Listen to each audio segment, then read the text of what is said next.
York City, New York, If the Knicks is in the Mecca, yeah, let me hear you give it up. The Knicks is in the Mecca, yeah, let me hear you give it up. The Knicks is in the Mecca, yeah, let me hear you give it up. The Knicks is in the Mecca, yeah, let me hear you give it up. We back, we back, we back, we back, we back. This is New York City, home of the Knicks, baby. Yeah, we back on track. The Mecca's going crazy. Rim rocking, shot blocking, ball. We are not stopping, aiming at that chip with a bullseye on the target. It's been so many years, that's how bad we really want it. From the city to the garden, we all be blue and orange, and everybody starving. Hell yeah, hungry for a ring. Got a team full of hungry hoopers, all going in. We back. Oh yeah, we back. Let me hear you give it up. The Knicks is in the Mecca, yeah. Let me hear you give it up. The Knicks is in the Mecca, yeah. Let me hear you give it up. The Knicks is in the Mecca, yeah. Let me hear you give it up. The Knicks is in the Mecca, yeah. Let me hear you give it up. We back, we back, we back, we back, we back, we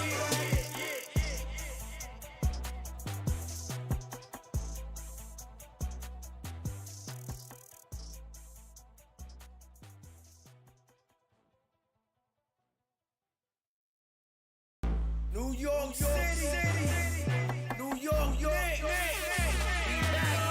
If the Knicks is in the Mecca, yeah, let me hear you give it up. The Knicks is in the Mecca, yeah, let me hear you give it up. The Knicks is in the Mecca, yeah, let me hear you give it up. The Knicks is in the Mecca, yeah, let me hear you give it up.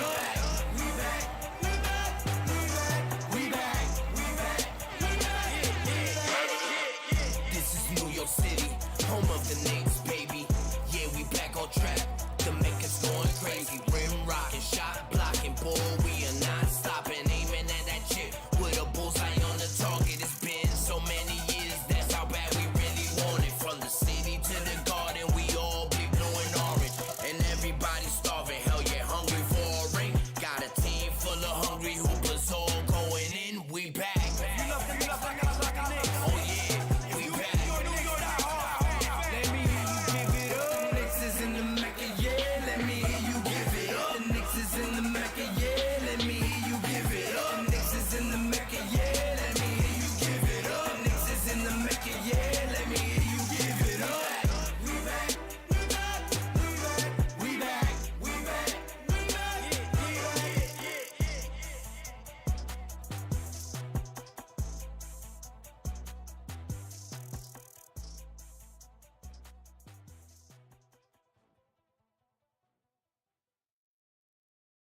New York City, New York, If the Knicks is in the Mecca, yeah, let me hear you give it up. The Knicks is in the Mecca, yeah, let me hear you give it up. The Knicks is in the Mecca, yeah, let me hear you give it up. The Knicks is in the Mecca, yeah, let me hear you give it up.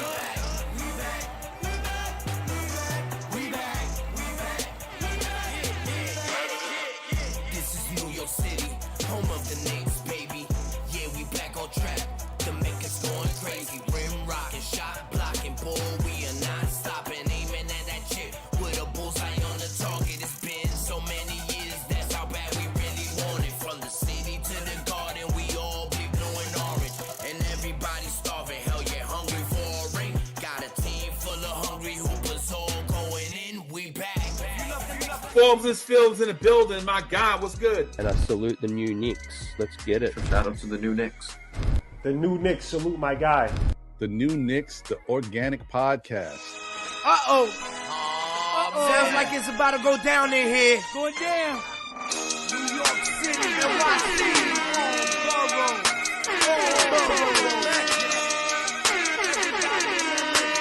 MSG stand up. Brooklyn, Staten in the Bronx. Manhattan, Queens, what you want? We want the Knicks. We want the Knicks.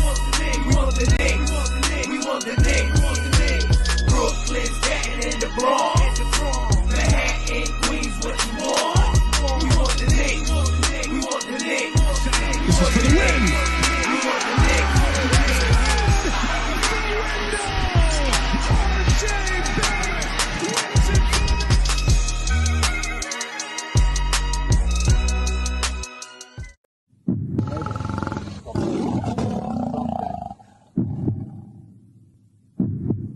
seconds to go. Randall on the drive, stripped by Butler. Randall gets it back. Randall puts up a three. Bang! Bang! Randall knocks it. Do you?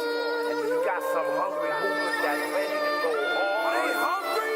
I'm talking about from tip-off to the last buzzer goes down. Are you ready to hold the fort down? Are you ready to hold it down? Yeah. NBA, them bullies ballin', bullies ballin'. NBA, them bullies ballin', bullies ballin'. NBA, them bullies ballin', bullies ballin'. Whoever face is fallin', soon as call my squadin'. Hey, NBA, them bullies ballin', bullies ballin'. NBA, them bullies ballin', bullies ballin'. NBA, them bullies ballin', bullies ballin'. Whoever face is fallin', soon as call my squadin'. Maximum on that top, I got my four. Just let me know, location we drop. I be smacking them goals and keeping the core. Nobody eating no more. Out here, you better ball up. Los chures del bo, hacemos de toca. Y ese gusto nunca demostró. Y fumamos para el flow. Y tengo un flow que está full así como chico. Invito y repito que en el bloque nunca tirando te visto. Sigue siendo chiquitico, chamaquito. Como Hansel de 3 la clavamos desde pequeñito. Snatching your purse, no me pueden ver. Hasta hacer reflex, por eso driving nunca me pueden coger. Fan shit always, que su ganga supere. Con tu y su falta como quiera siempre penetré. Llegaron los asesinos del básquet, los que no fallan. Tengo mi haters, tratan de copiar y se guayan. Dame el pase que en la mira ya tengo la malla. La tiro con defensa y le incesto flow Kobe Bryant. Los campeones como Chicago en el 96. Mi puntuación subiendo mientras te quedaste freeze.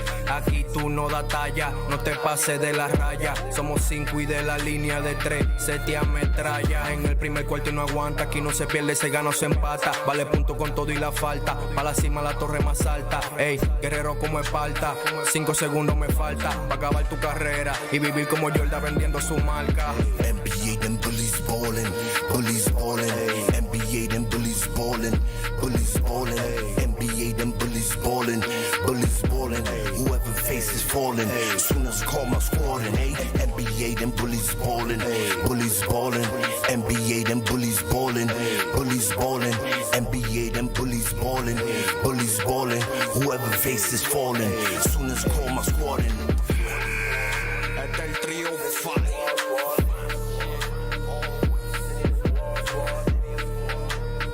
Billionaires, black and white.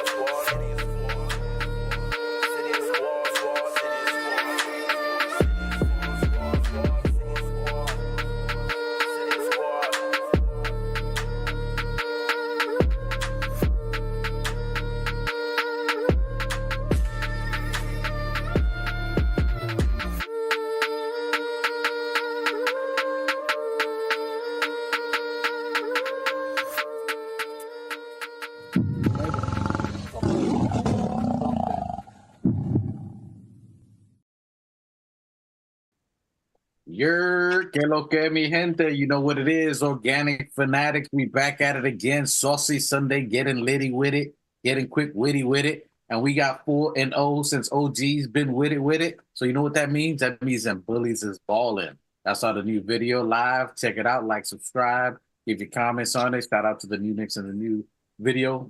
Millionaires Entertainment, Black Empire, bullies is balling. Spread that out there so we can get that out there for an anthem out there. Back at it again on Saucy Sunday, episode 20. Dub. Hand me a dub with it. Back at it with my family, my peoples, and you guys, of course, family. Salute to everybody in the chat. Keep walking. Michael Drake, family, everybody in the chat. What up? Yo, new Knicks, talk to him, sir. Yo, salute everybody. Salute, yo. Welcome to the show. You know what I mean? The Organic Fanatics. You know what I mean? You know how we do. Welcome home. Just saw a little preview of the, you know what I mean, the video, Bullies is Falling.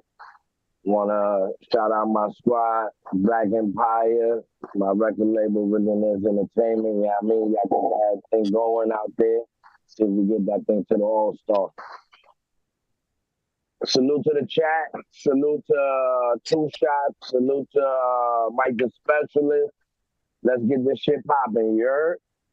Yes, sir. Yes, sir. Back at it again. My other brother, another mother, same father, Most High. Got my brother at Two Shots Pronto. Pa, pa, pa, pa. Bang, bang.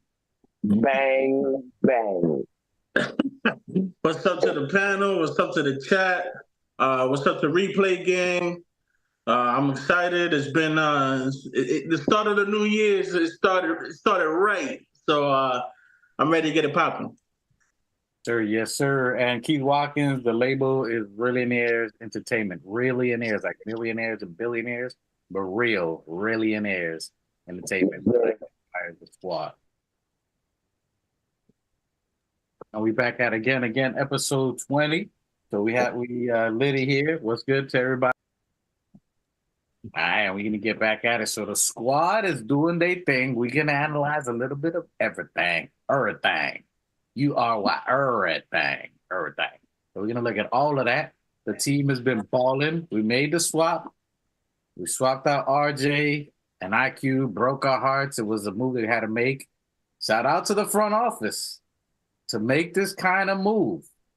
To move your number 3 pick overall, the highest pick you've had since Ewing.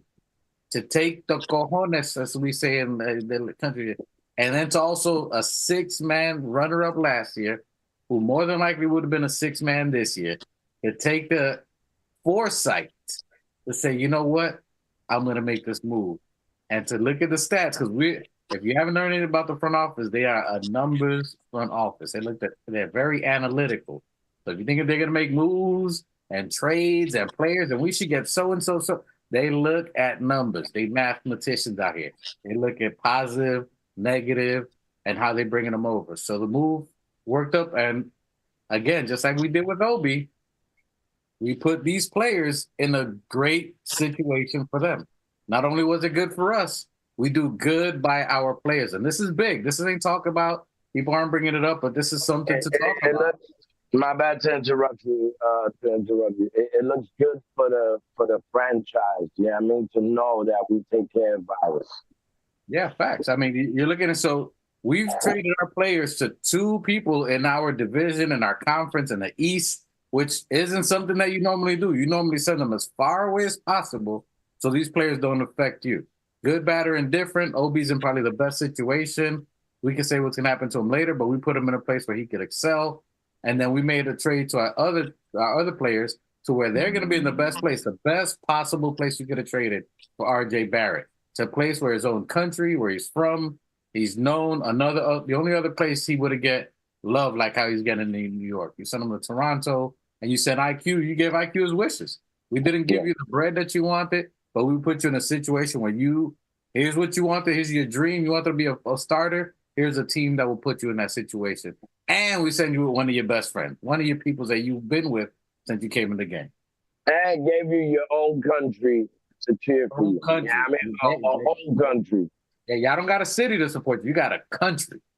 That's something. So with that being said, that's something that we're going to predicate into the rest of the system here. But the fact that they're doing good, that it worked out good for them, we get OG back with us, Precious Achua, Malachi Flynn, and these pieces, and the effect of OG, which we're going into a little bit, and they haven't even gotten into the flow of what we're doing. They're just trying to find their way. They're freestyling. Yep. And then you got OG, which was in 4 games, which we knew, everybody knew, 3-and-D, great player. What can he do for us? And he hasn't really gone off at all on offense, really. But OG in 4 games has the highest plus minus in 4 games than any Nick in the history of our organization. He is a positive 85 in 4 games, which is crazy to say.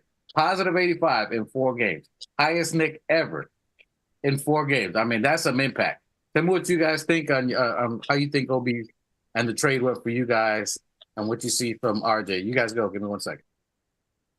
Well, I mean, from what we've been reiterating and regurgitating for the last 2 seasons, you know, is knowing the ceiling of Jalen Brunson, the addition to Jalen Brunson, and where he could be. You know, he was more of an attack ISO player when IQ and RJ was here.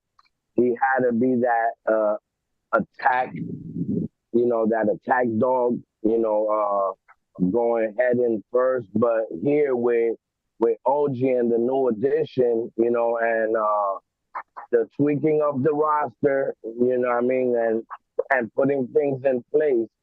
Yeah, I mean, you can see Jalen Brunson. He's been 3-0 since he's been a pass first point guard, and you see that throughout the whole team. Like we've been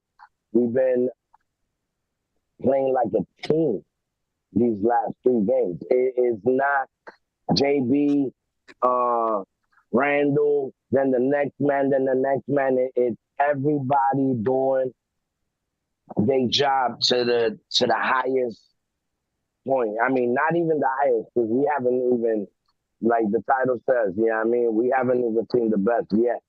But they're definitely executing Tibbs' plans. And these are all New York type players. That's all I can say. Every addition, everybody that's on the squad is a New York. They're built to wear that jersey. And it's not easy wearing that jersey.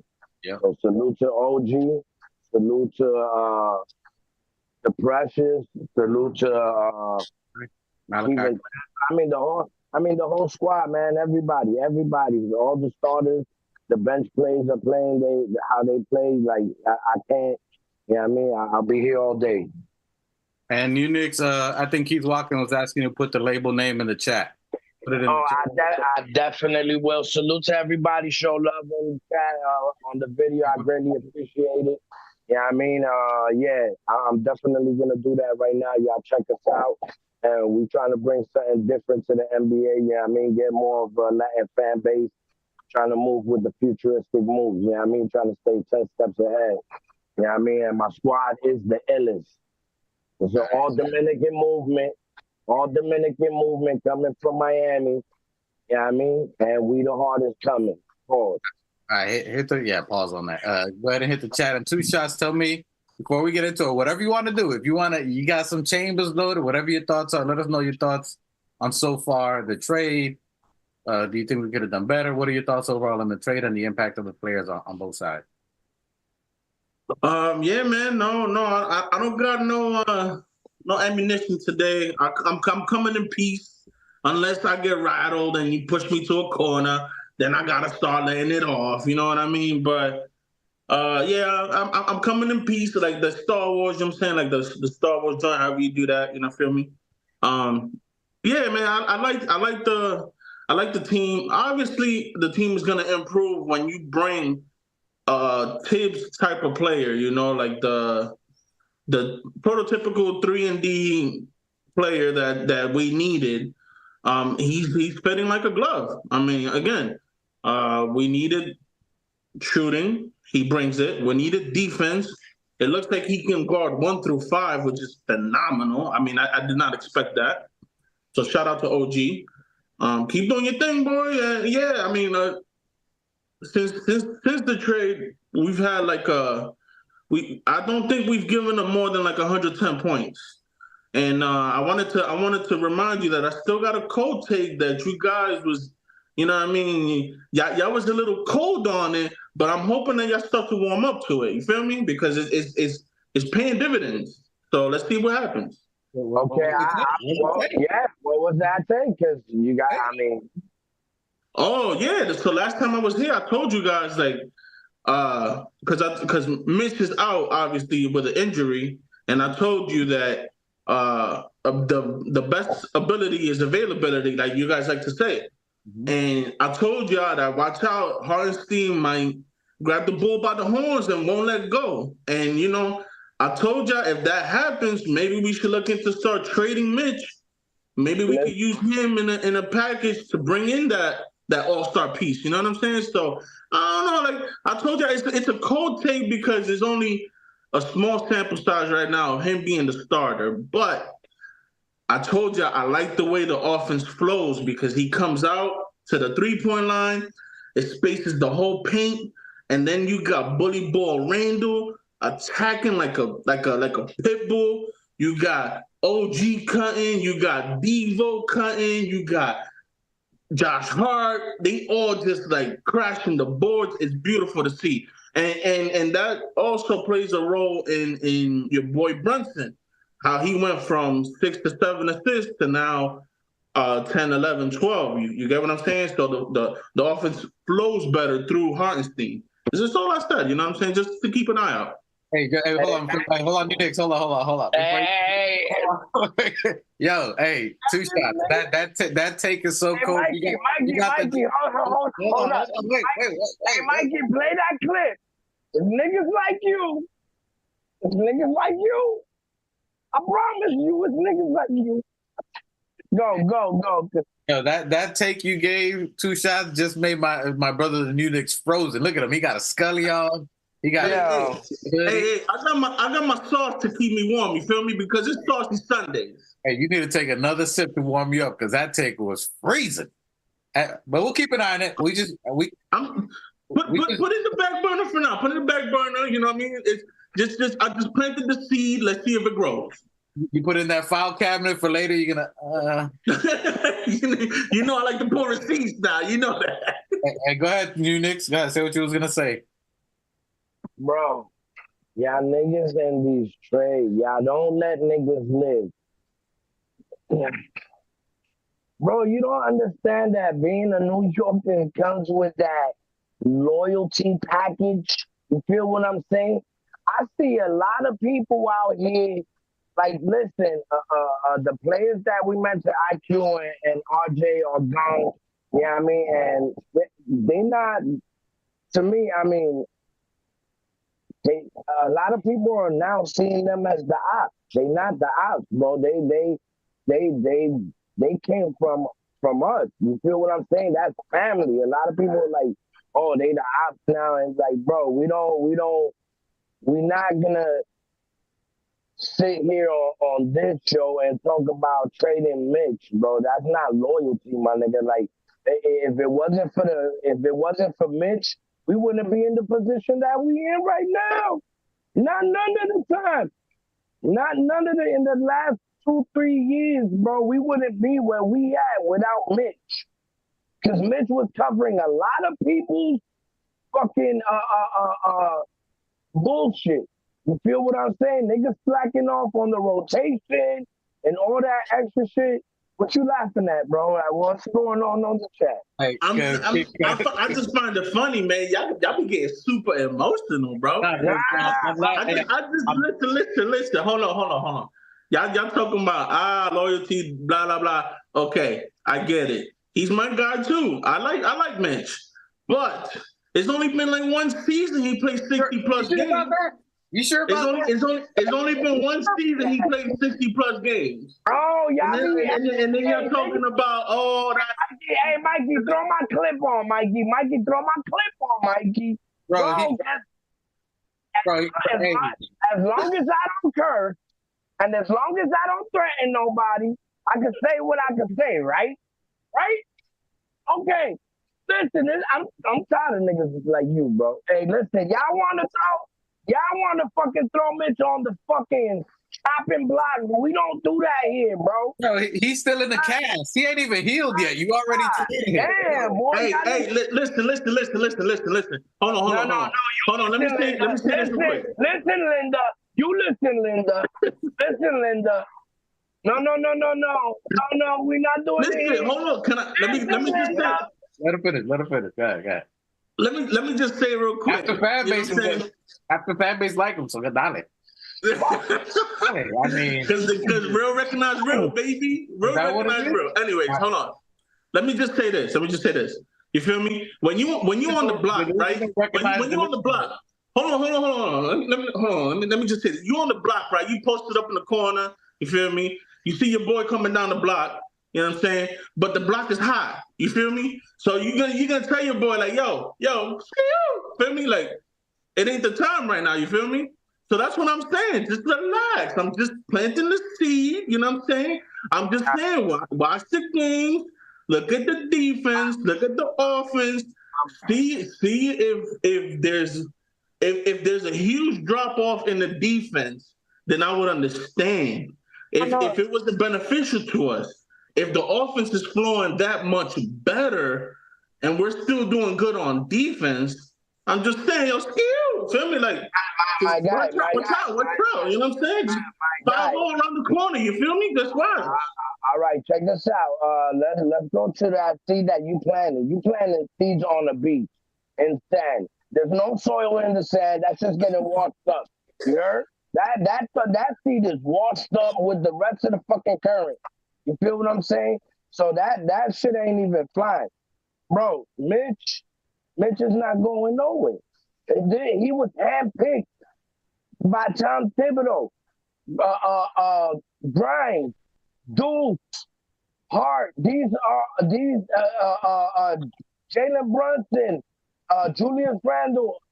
These are players that were picked by Tibbs, and Tibbs is not, bro.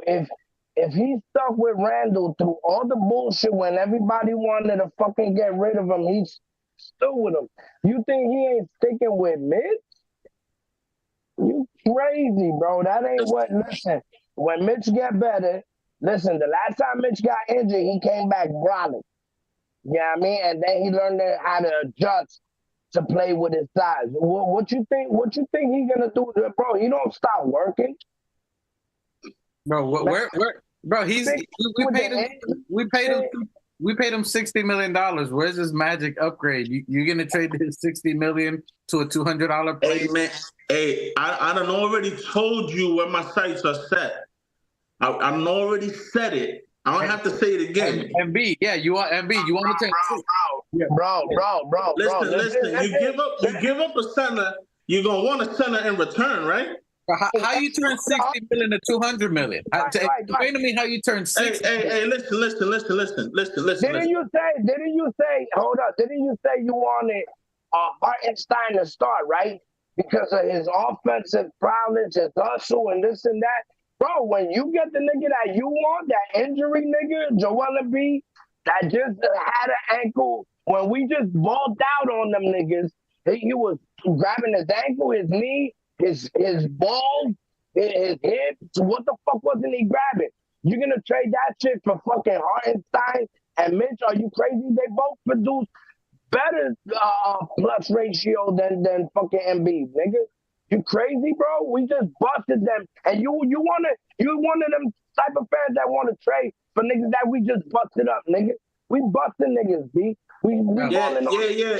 You right. We did bust him up, but he's still the MVP, and he probably gonna win MVP again this year.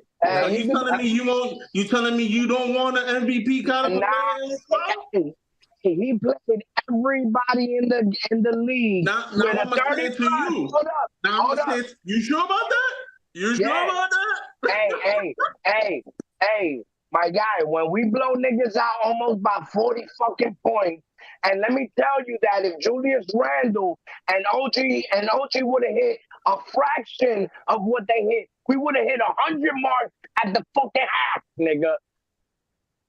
Ain't no other team doing that. I think it's swing to that. And ain't no other team doing that, bro. No. If Randall would have been his normal self and OG would have just scored fucking a fraction of what he scored, we would have been 90 plus on him at the half, nigga. We stomping niggas out. We balling with Timps, nigga. Bullies is balling. You know what I mean? And that's what we do out here.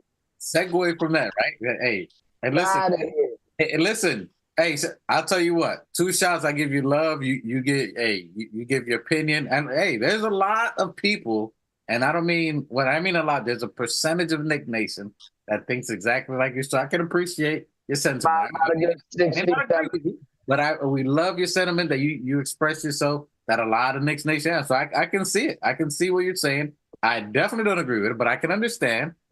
Listen, if you could turn 60 million to 200 million somehow, I get it. Could it be possible? Sure it can. We'll look at the end of the year. We'll come back to see if you go to your file cabinet and pull out your receipts. I know you got your little label maker. You got them in order. I said this on this, that. I see you got it in order. It's like a Rolodex situation. I see it. You got that thing spinning, boy. You got a whole bunch of receipts. And hey, listen. Look, I'm like, all I'm saying, look, I'm a Knicks fan through and through. I love our players. Don't get me wrong. I was the first to admit I was wrong about Randall. You know, after the thumbs down season, I was sour on him. I wanted him out of here. But this year, he's turning me into a fan again. Because, he's producing on offense. He's not a knucklehead no more, talking about, like, arguing with the refs on every call. And he's actually hustling on defense. So I like to think of myself as a person that can adapt, as a person that can grow. So I'm not stuck in my old ways. You feel me? I'm not the old head in the block that's talking about back in my day. Hold on, 2 shots. Your cold take made me do it, bro. Yeah, I don't even drink like that. Hey, come on, baby. Let's do it. That's why he took his headphones off. He ran to grab that bottle. Listen, your take. This is we're a man of God here, but even sometimes sometimes you gotta take maybe go right to the strong drink. There was no level. You made me go straight to the strong drink. Do it. Come on. I'm joining you. Lord, son, hey, salute to Keith Watkins and the family. He said we got his family tripping. They listening to us argue, and we got them bugging out over it. So, salute to the fam out there in the ATL. Shout out to you, Keith. Shout out to you, Keith. We love you. We special, and not in the good way. We're a little bit. Hey, listen. We don't hide. We just like I told you before the show started. This is off the cuff. This is real. This is real time reactions. Hey, Keith. So some of us are kind of crazy. Way off. Hey, just take.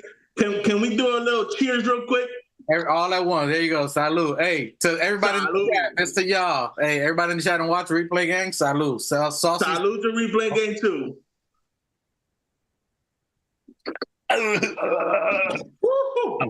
Hey, Mikey, I didn't see you pull your cup up, Mikey.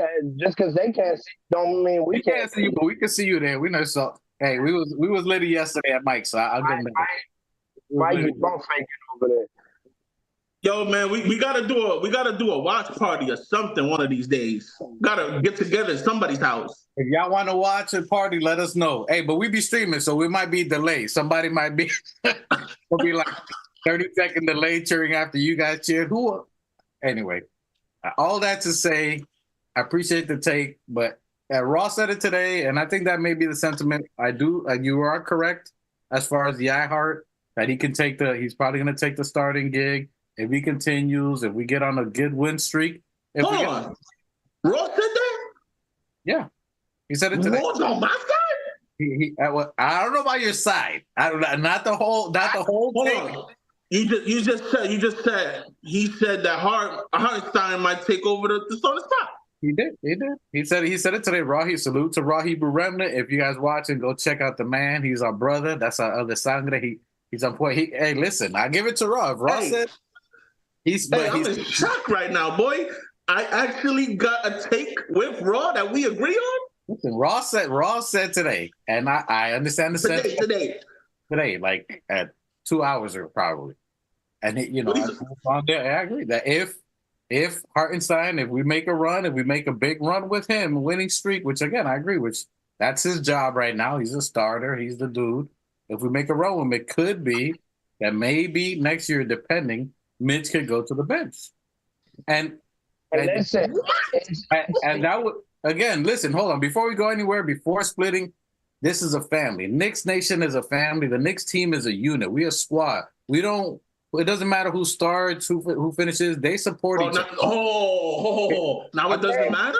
No, I'm saying. Hold on. Between the centers, between the centers, they vibe. If you see them, they give each other dap. They support each other. They vibe. It doesn't. Not saying for us, for them, it doesn't matter. And Tip says it all the time. It doesn't. It's about the team. It's about the team and the team's success. He says it all the time. put He yourself. says it. He says that you have to sacrifice. Sometimes you have to sacrifice. Bro, listen, I'm gonna agree with my brother. This team looks like a team of brothers, my nigga. Like you can't deny the way this team is gelling is undeniable, and it's unfuckwittable. So that's why you see the results that you're seeing on the floor, and the ass whipping that we gave Philly. Julius scored 8 points. He scored 8, bro. OG didn't do nothing. Can you imagine what these niggas would do? Like, listen, if I said it the episode before the game. I said we was going in there. I said it. We was going in there with Timbs and we was stomping niggas out. And I said the bench had to step up and all the role players had to step up. You know what I mean? And that's exactly what you see out there. And with OG, you know what I mean? You see the 3-0 start.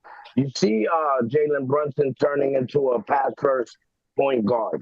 You feel what I'm saying? Looking up and bro, when he has his dog, when he has defense Chenzo slicing under the rim, finding them dropping dimes on the boy, like come on, he already knows where niggas is gonna be. Wait, give niggas to after the All-Star. After the All-Star, it's gonna be a stupid problem for the league. Like a stupid problem. We haven't even began to start gelling yet. Salute to the chat. Salute Coach. Salute Just Knicks. We appreciate you checking in. Salute to the family. The chat family is lit today. We all together. Sunday dinner. We having a Sunday dinner right now. We chilling. Got 2 shots. Looks like you loaded up. Yeah. Because now I'm feeling some type of way. Feel me? Like I got my Hebrew brother behind me. Feel me? Like it's about to go off. It's a wrap. It's a wrap. Hey, listen, I don't know if Ron's gonna say that he backed you all the way, but he said the point. Now we got a chat that us three be in. No. See, hold on. This is why you don't hype up the little bro. You know what I mean? Because big bro behind me now. So now I'm about to wild out. Feel me? Like, hold on. All right. Okay. He did say it today. He did say that if we go on a run, iHeart's going to take it, which naturally would be what's going on right now. iHeart's going to take the bull, as you said, the bull by the horn. You said it. They'll take the bull by the horn running and start, which he has no choice. He's the best player we have in offense. I thought Sims would get a run, but once we made the trade with Precious and all that, and I was like, all right, so I conceded that. So you can't stop. iHeart is balling, but his defense is making a big impact. He's had multiple games with 5 blocks. Listen. If shout out to Mom Dukenstein. Yeah, I mean, shout out to her for making a hell of a specimen of a basketball player. Hey, your son is. She watches the show, so salute to Teresa once again. Appreciate you. Salute to Mom Dukes. Yeah, definitely. So, yo, listen, Hustlestein is like. And you know what? Why you think of that too? Bro, he came up under Jokic, the Denver nigga. He was in Clippers. He was in Clippers. Didn't he play under? I think he played in Denver 1 year, if I'm not mistaken. I think he was in. He got drafted by Denver. He got drafted by Denver, then went to the Clippers, or vice versa. Listen, the only thing separating Hartenstein from the center in Denver, homie, is the 3-point shot. Cause it's a damn near close game. I mean, Hustlestein's IQ is up there. His pass game is up there. His aggressiveness in going into that paint is not a game. When he faces up with the other centers, he's getting them blocked. Like, there's times where I would have questioned Mitch, like, damn, why didn't you all you had to do was just, like, and I'm not saying that with heart. I'm not saying it with heart. He's going after any and everything in his perimeter. Like, that boy is nothing to play with. Yeah, he's not scared to become a poster. Salute to Wonder Bread. Hey, salute to Wonder Bread. I heard his ball. His rotations look really good. So if you look at him before, he would either be lost on whoever his man was behind him. Pause. When you're looking at the paint, like who to switch, he looks like his visual court awareness is really good now. He's close to the man. He's maintaining the man. His self-defense looks a lot more sharper now. And he's not scared to become a poster if he has to. I mean, he's challenging every shot and making people just think. You're not just going to come in the paint and just do what you think you're going to do. Bro, I think he got 3 on Embiid. He got 3 on Gobert. Like, bro, it don't matter who you put. And like, I don't think he's as. I think him and Mitch. I think he's probably a little heavier than Mitch. You know what I mean? So he's like very like, bro. And I mean, what can you say? His hustle is crazy. And you got to give him props because 2 games and back-to-back games, too, because, you know, your legs are tired. You're the starter. He's playing, I think, 32 to 37 minutes in both games back-to-back against Embiid. You just played last year's MVP running candidate today. You body him. You get 19 rebounds on him. Right. And then you go the next game back-to-back. The next game, the next day, tomorrow. And you get 19 boards again and play 30-plus minutes is bananas. The fact that I mean, that's crazy. That's effort. That's Husserlstein. The guy. Husserlstein. You got to say it with you like properly. You got to stain. Husserlstein has been doing the thing. And she said Blockenstein, too. And you know who I heard use Blockenstein after we said it? After Teresa, you said it. You said it. We used it. But Alan Hahn, hey, salute to you, Alan Hahn. We follow you. But Alan Hahn said it in the show in yesterday's game. He was like, oh, Blockenstein. I was like, oh, where have I heard that before? Weird. Uh-huh. Hey, salute to you, Alan Hahn. We got love for you. We got love for you out here. Salute. So he's balling. He's been playing phenomenal. Now, others that are playing phenomenal, which we'll go into some of the game of how we did with Philly, but you got to give props to Julius Randle and Jalen Brunson. These 2 are playing at a phenomenal level. Been a long time that we've had players, more than one, playing at all-star level together, plus the others, which we're going to get into. But Julius Randle, 10 games prior to the Philly game where he struggled. Prior to that, he had 10 games averaging 29 points and 9 rebounds. And then he had the dud. And then he comes in on Washington and he scores 39 points. 39, just bullying. I mean, I was like, yo, pass the rock, but how you going to tell someone who's just dominating pass the rock? And they still try to fight Anunoby. But what are some of you guys' thoughts on Julius Randle? And Coach, I saw what you said. Coach Ayers said that he doesn't think Julius Randle and Jalen Brunson. Let me make sure I quote you right, Coach. Yeah, read that very carefully. Randle and Brunson. Coach, you want that nice coach? Coach, nah, you know, hey. Let me hear it. Everybody got their opinion. He said, Coach saying Randle and Brunson don't fit together. Bro, hey, Coach, when you're watching Julius Randle and Jalen Brunson, is like watching. Coach might be drinking with us. Coach might be drinking with us. When you're watching Jalen Brunson and Randle on the court, it's like watching Spider-Man and the Hulk. Like really, like if you put it into like those terms. Marvel character. Like, bro, what can you do? What can you do with that combination? Ain't nobody stopping. There's nobody. Listen, Coach. Just Nick said Coach is high. Hey, Coach, have you been what I'm doing? No. Check this out, Coach.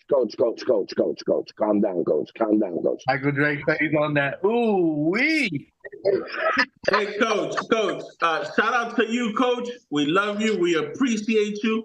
I love Keep blowing it up on the chat. But that was the kind of iffy right there. You know what I'm saying? Hey, 2 shots. Was his take colder than yours? I think that one was a little bit colder than mine. Coach is freezing out the new Knicks, but he pulling out the Scully. I mean, hey, y'all fans are kind of cold, bro. Y'all like. You got new Knicks bundling up. Y'all got new Knicks bundling up. Yeah. I don't know if I don't know about not staying together. That's kind of rough. That's kind of hard. Coach, who could stop Randall? Who could stop Randall? Because I haven't seen Antetokounmpo stop Randall. I haven't seen Embiid or any of these all-star caliber players that you guys love. Who is stopping Randall? Hey, in all fairness, hold on. In all fairness, and I'm not going to take sides, but Coach, put in your comment why you say that, because I want to give you a chance. Oh, word. It's all love. Maybe I might be misinterpreting, or maybe you got a point. Hey, put it in the chat of what you say, because you got we ain't got. I want to hear his thought process, because that matters. You got freezing mode. Well, his AC is working beautifully, boy. That AC is working. Boy.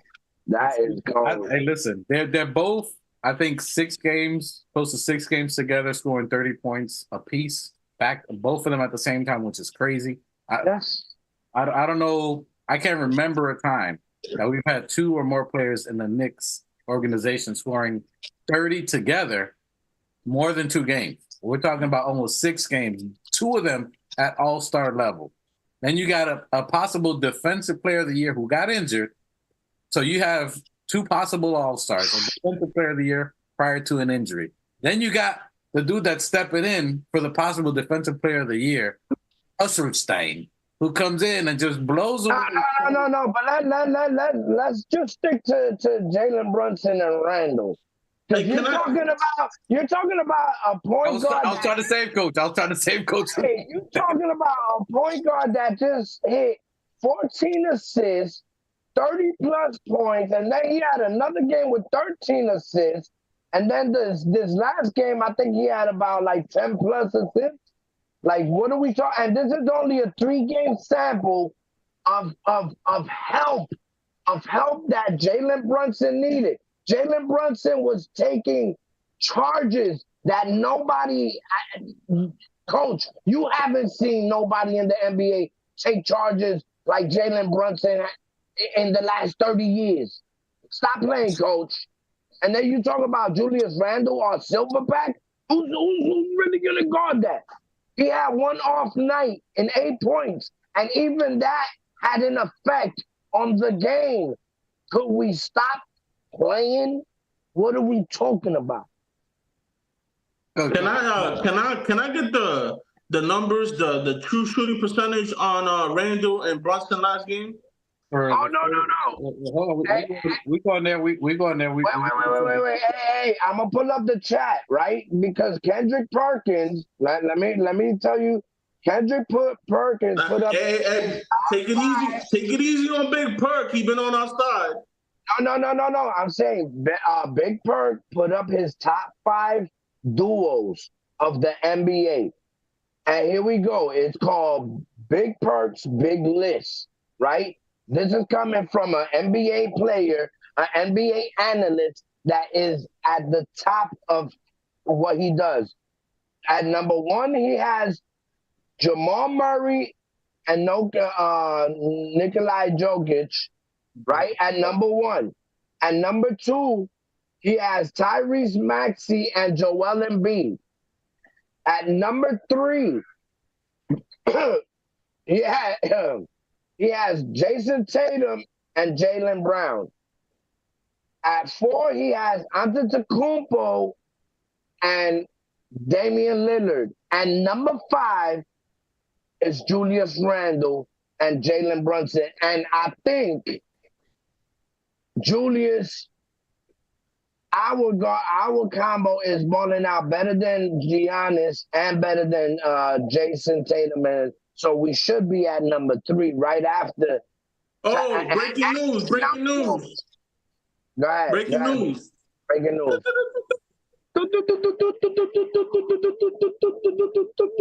Josh Gibson has just been waived. Uh-oh. You know why? You know why? All right, let me tell you that because He should have when never been picked up in the first place. That's what I said. That's what I said. I stand on it. my bad, my Bluetooth went a little crazy, but I'm gonna get at you in 1 second. Let me while he's doing that, get at you as soon as these come back. we got ties. He was waiting. Oh, listen, when Mitch comes back, what they still gonna have to get rid of not get rid of, but they're still gonna have to figure out what to do with Precious Achua. Like Mitch is coming back, bro. Like this isn't something and Tibbs implemented something that was a quick putting a finger in a bullet wound. That's Taj Gibson is a finger in a bullet wound. He's gonna stop the bleeding. You know what I mean? And they worked until we got to the hospital. You're not gonna cut the finger off and leave it in the bullet wound. You gotta take your finger out so the doctor can take the bullet out, and you know what I mean? That's listen, we hood, so we talk about hood descriptions of how we heal. We're not gonna talk about This is a Hoodonomics 101. We don't talk about just regular Band-Aids. It's got to be specific bullet wounds to show you the destruction of what could happen. And it's a war. Hey, I'm gonna say like my D, there's a war going on outside. So no man is safe. No man is safe from. It don't matter if it's 6 feet or 8-1. Hey, look, but everybody's safe from you. Everybody's going real quick already on trades, and that another move's coming. It's possible. I'm definitely not doubting that. But you no, bro. We just got Precious Achua. We just got Sims back. There is no need for Taj. Taj is going to minutes from Precious Achua. So you get rid of him. We don't need a fourth big. And you let Charlie, who is it? Charlie Brown that we got? Who's it? Not Charlie Brown. Who do we have on our team? What's the 15? Monte, no, I mean, whatever that nigga name is. Whatever. I'm gonna agree with Raw. Why would you bring in fucking DeJounte Murray when fucking DiVincenzo and Grimes is doing their job? Like you're gonna take out DeJounte Murray. I mean, you're gonna take out DiVincenzo to put DeJounte Murray in so fucking Jalen Brunson can start guessing how this nigga plays. He got a nigga that's been balling with him for fucking how many years? You're gonna start making this nigga. You're gonna start. He just started getting, bro. Jalen Brunson wasn't getting more than 7 assists a game. Like, can we let this nigga cook? Go ahead. I'm gonna pop your hot air balloon right now, real quick. Check this out. Thank you, sir. It was before you do that. Hold on. It was Charlie Brown. So just hold that thought. The only reason I was saying that is that they got rid of Taj, who's already made mad money. Mad been in the NBA a long time. Charlie Brown is at the end of the bench. That's right. I appreciate you, Just Knicks. I'm sorry, Michael Drake. So it was Charlie Brown to let him get a shine, let him get his couple of bucks. These $500K, $500,000 means more to him than it was to Gibson. Taj Gibson just had a baby. Go enjoy your seed. Thank you for, as my brother said, putting your finger in the bullet wound. You can take it out now. We got someone to put the stitches on. You got Achua. We got Sims. We don't need bigs.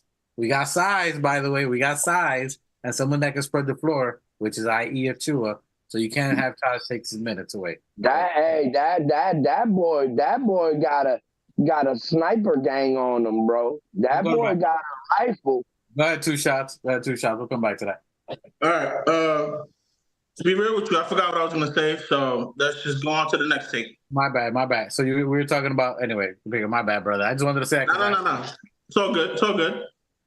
So besides that, so we're talking about Jalen Brunson, Julius Randle balling out. Tough game for Randle, too. I mean, you're talking about he's going up against Embiid, a big front court. He's going against Toppin. A lot of the defense was predicated on him. And, again, double teaming him, forcing him out of plays, which has been the playbook for 2 years. Double Randle, put a lot of pressure on Randle, make Jalen Brunson hit these shots. You put a taller player on Brunson.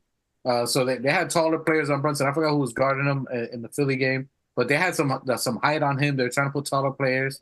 And that's why Jalen Brunson took it personal. He was listening to Gangstar and Premier. Take it personal. and he was hitting them shots, letting them know, yo, you ain't gonna stop me, buddy. And even then, when Jalen Brunson, That's that combo, Julius Brunson. It's working. When Randall was struggling, Jalen Brunson took over. And who really took over the game in this Philly game? Let's go down to the real stars. If you look at the thumbnail, if you're looking at the thumbnail here, yeah, my bad. That Brown, why be forgetting? That's right, Keith. My bad. It is Brown. So I was 100 proof. The Brown do make you forget, man. You know what I'm saying? Hey, listen. We haven't. What are we in? Almost an hour in or plus, and we haven't talked about my nigga Deuce. That's exactly that's Deuce is wild, man. That's what I'm going to it right now. I'm going to it now. Besides us, are all NBA players, all-star possibles, and vote. Go out there and vote. Vote for Julius Randle. Vote for Jalen Brunson to the All-Star. Come on, people. Get your thumbs up. Come on, man. Subscribe us first. Like and subscribe here. Then go vote. Yeah. Comment and share. Hit the bell. All that. So you know we out here to get litty. Now back to it. So besides them doing it, there was other players that helped facilitate this 30-plus point spanking. And we took this team that everybody was saying on ESPN. You know, I'm looking for my New York Knicks. Who is it? Even Stupid A. Smith? What is that? Rock calls him Stupid A. Smith. The New York Knicks need to do something. I don't know if they have the power to take over the Philadelphia 76ers. And I want to see Julius Randle. How he was crazy with it. We had some other players that stepped up. In the thumbnail, you look at Quentin Grimes. You're looking at Deuce McBride and our newly acquired OG Anunoby. These players came through, and someone who I said prior to who I said needs to have a big game. His name is Joshua Hart. Yeah. Joshua Hart. Okay, let me tell you a little bit about it. Josh Hart had 15 rebounds. Mind you, iHeart had 19.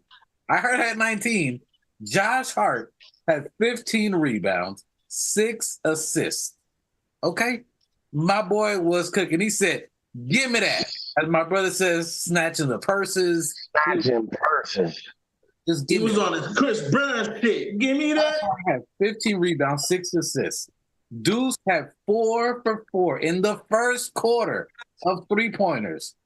And he was perfect from the 3 in the first quarter and hit it in multiple places. It wasn't just sitting at the corner. He had 1 from the corner, 1 from the top of the key, 1 running into the paint, 1 on the other side. So, I mean, you can see his accuracy. So he's not just a one-shot person. He was hitting it from every angle. Get him up. So he had 15 points, 4 assists, and he was 3 for 3. So he hit his free throws, he hit his 3-pointers, and he facilitated and got everyone else involved in the game with his 4 assists. And then Grimes. And by the way, Deuce did this in 14 minutes. 14 minutes. He had 15 points in the extra stats. Grimes comes in, has 19 points, 8 rebounds, because we were asking him to do the other stuff. Talk about it. Grimes. This is the Grimes that I see. This is the rising star Grimes we saw. This is the kid in his bag, his go-yard bag, as he said, in Rising. Grime time. Grimes time. Yeah. Can I call him Grimy again? Now you can call this is Grime. Yeah, that's Grimy. These stats are Grimy. That's my boy. 19 points, 8 rebounds, 2 assists, 1 steal, 1 block, and he was positive 37. He was positive 37 in 2020. I need that again. So he was positive 37, and all that in only 23 minutes. So between them two, that's what I'm talking about. That's what I'm talking about. I'm about to go Flavor Flav on you. Hey, their efficiency is crazy. If you can get even half of that production, which we obviously want more because we greedy Knicks players, if you can get these two to deliver at this small, look how much they delivered in such a small fraction of time. That lets you know, and this is just me now. This is just me. All the trades, all this and that and all that. This is what you call development. We developed our youth. We developed our picks. and our picks are now conveying. These are picks conveying and developed. So you got this talent that you scouted, you saw them early, you let them sit there, grind, learn the system, learn to play how you wanted them, and they're doing it within a certain amount of time. So this is where you got at a phenomenal budget. You got Deuce for 3 more years at $13 million. You just gave Grimes $5 million. Even if you give him whatever the contract is later, it's less than $117 million that you would give DeJounte. You also got the big Ragu. I call him Prego, not Ragu. I call him Prego. You know why? Because it's in there. Prego, it's in there. Okay? I call him Pragu or Prego. It's in there. You got these guys for 44. So you got the budget. You got these guys at a great value. And they are contributing like no else. They're contributing like players that should be getting paid 6 figures. Now I ask you, talk to me. Right. Like you said, bro, salute to the whole front office. Salute to the, we got an all-star front office. Yeah, y'all gotta tip your hats to that. You know what I mean? And they do their due diligence. You know what I mean? They get us the players that we need. All our draft picks have been like pretty close to excellent. You know what I mean? And everybody that they put here on the culture that Tibbs has built, I'm gonna say has been a flawless foundation to set for generations to come. This like you look at this team and you can look back at a memorable team like the 90s Knicks and you feel what I'm saying? There's a whole new era. Yeah, I mean, it's a whole new era. Niggas is really balling out here, and it's going crazy, bro. It's definitely going crazy. It looks like they all laced up with Timbs out there, B. You heard? Like, they definitely got Timbs on because they stomping niggas out, B. Well, hey, salute to the chat because y'all got my brother laughing. Go ahead, read them off. Go ahead. Hey, I can't hear you. You're on mute. You're on mute. You're on mute. You're on mute. You're on mute. You're on mute. You're on mute. You're on mute. You're on mute. I'm laughing over here now because Michael Drake says all drunk people need a vote. Hey, I voted. I've been voted. Hey, Key Walker says not a bad impression. I tried my best for my Stephen A. Stupid. I tried my best with that, so thank you for that. So they bugging out with us. They said gotta be 45 plus to know that it's. Hey, hold on, man. Dang, you done pull out all McGrays. He said you gotta know you gotta be 45 plus to know the slogan of Prego. It's in there. Yo, hey, all right. I'll take it. Man, we from the real New York. We from back then. You know, we know commercials. And he said you got to be 45 plus. And you bastard, that was a good guess. It's wisdom. It's wisdom. That shit, wisdom. That shit look like a white blanket on his face. I'm going to be pulling up. That nigga look like he got a chihuahua blanket on his face. Hey, this was from a Two Shots Cold Take. My God. God damn, the frozen. It's called Ruel Frost. Hey, it's all love. Hey, you 53. Hey, salute. And from Jersey. Appreciate your ATL. Hey, you know, us, hey, we have seasoned, brother. We wisdom. This is full of wisdom. Just like you guys in the chat. You know, definitely, yeah. And Prego is definitely an old commercial. It's in there. Damn, I just aged myself. Oh, well. I ain't scared. But tell me, hey, go ahead. Two Shots, tell me your thoughts on what you've seen so far from Deuce and from Grimes. Now that we've freed up space, because this was important on their development as well. So the fact that we freed up because RJ and IQ were taking up heavy minutes and a lot of shots. By moving them, that freed up not only time, but it also freed up shots. And Grimes was complaining that he wasn't getting touches, wasn't getting shots. Now, how do you see that this move impact them, help them, and what do you see that you? What? Tell me what your thoughts on what you've seen so far from them. Well, I mean, for me, it's like watching literally two different teams since the departure of the homie RJ and the real homie IQ, which really hurt me. But anyways, beside the point. Tibbs has been kind of staggering the minutes with the second unit between Randall and Brunson, and it's really a beautiful thing to see because, like I said, it's like a new team that you're watching. So you got a bunch of players now that are cutting, and I mean, full speedy recovery to you, Mitch. We love you, Money Mitch. You're my boy. I want you to come back. But when Hartenstein's in there, it opens up the paint for everything. So it shows that when you have cutters and you have shooters, and everybody is focused on trying to stop Jalen Brunson or Randall, the kickouts are wide open shots. And eventually, if you play the law of averages, they're gonna go down. So it's a beautiful thing to see now because there's more spacing, there's more cutting, there's more movement, there's more. It feels more like a team instead of just having one guy pound the ball out and then give it to the next guy to pound the ball out and then give it to the next guy to shoot a contested shot with 2 seconds left on the clock. So it's like. But bro, what you're saying, I can't agree with it because we haven't seen what Mitch looks like with OG on the floor. You feel what I'm saying? You can't start ruling out possibilities. I get that. But my rebuttal, but my rebuttal is they're two different players, bro. They are two different. They're definitely two different players. Let him finish. Yeah.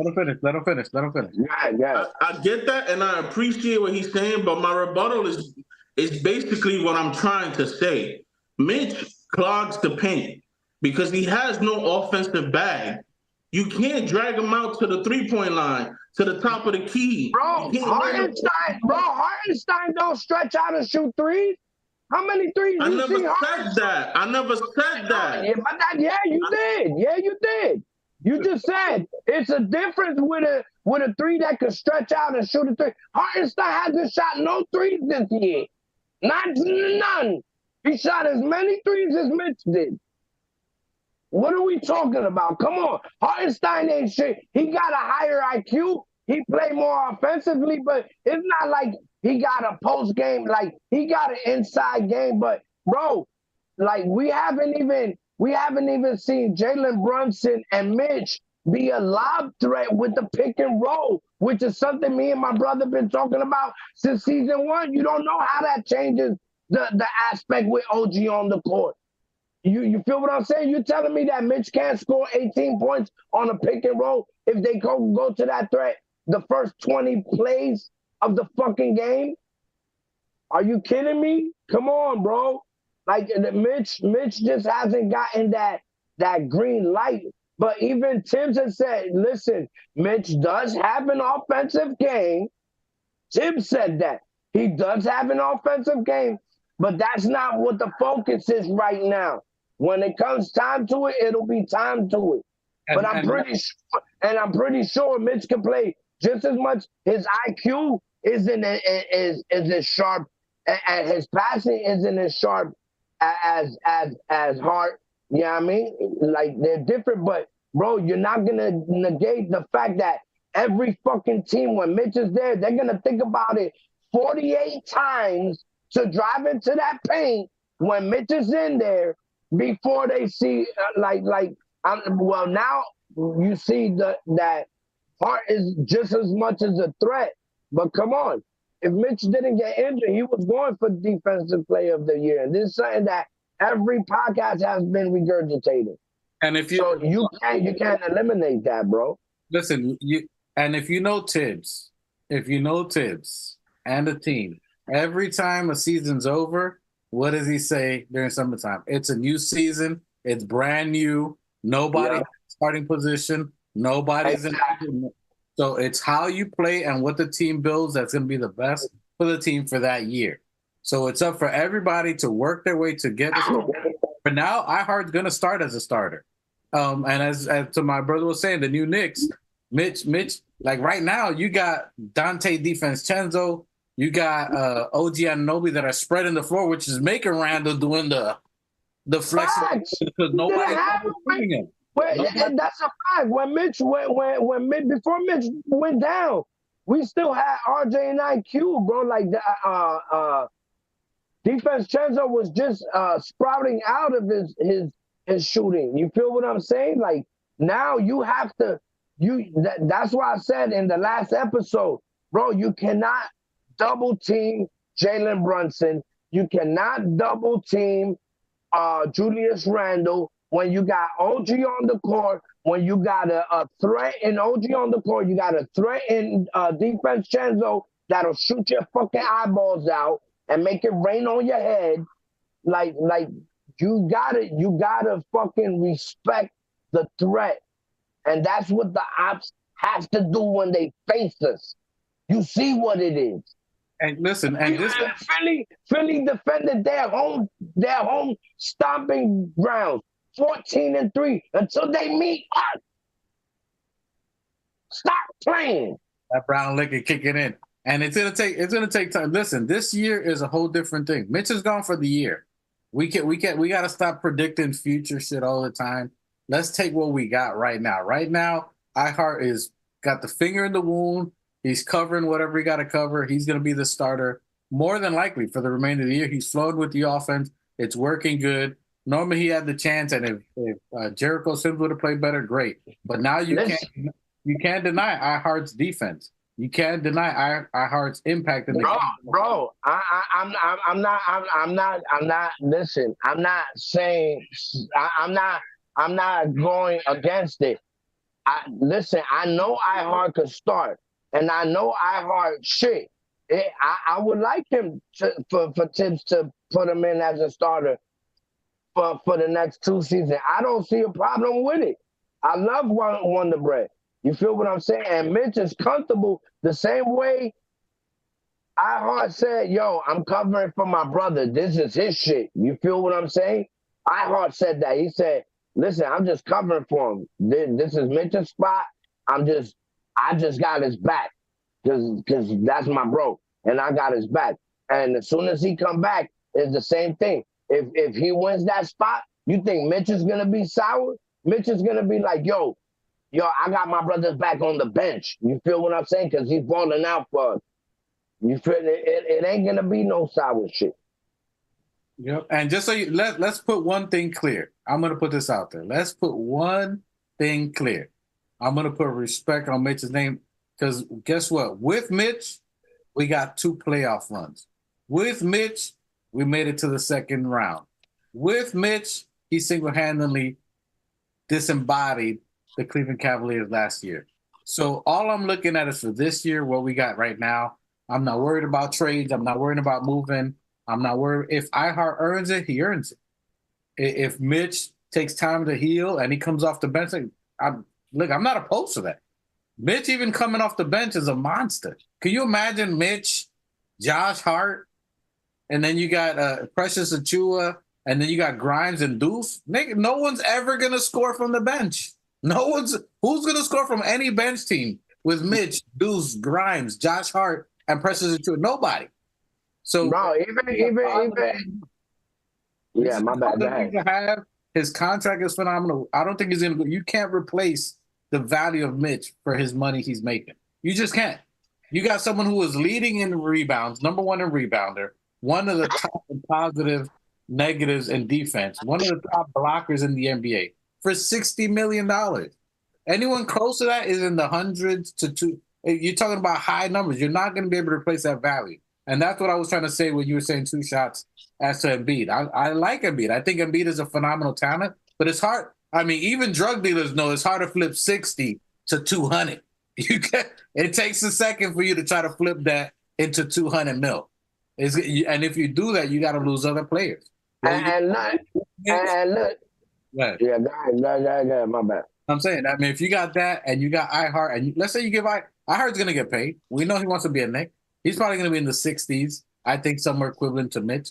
Definitely worth it. But if you got Mitch at 60, iHeart in the 60-ish range, you got DiVincenzo in the 40s, You got Jay Hart in the 40, 50, whatever we gave him. And then you got defense, you got Grimes, and you got Deuce. You got these like incredible values. And we can dominate. There's no need to get anyone else. You're seeing that they gave DeJounte Murray 117 mil, close to RJ Barrett numbers, and he's not producing. You think Jalen Brunson can count on DeJounte Murray to hit the 3-pointer like how we're counting on DiVincenzo? DiVincenzo's hitting everything. The minute he touches it, he's in the bench. They give it to him. He's shooting it everywhere, hitting the shot. So Jalen Brunson can count on it. That's what we're talking about, chemistry.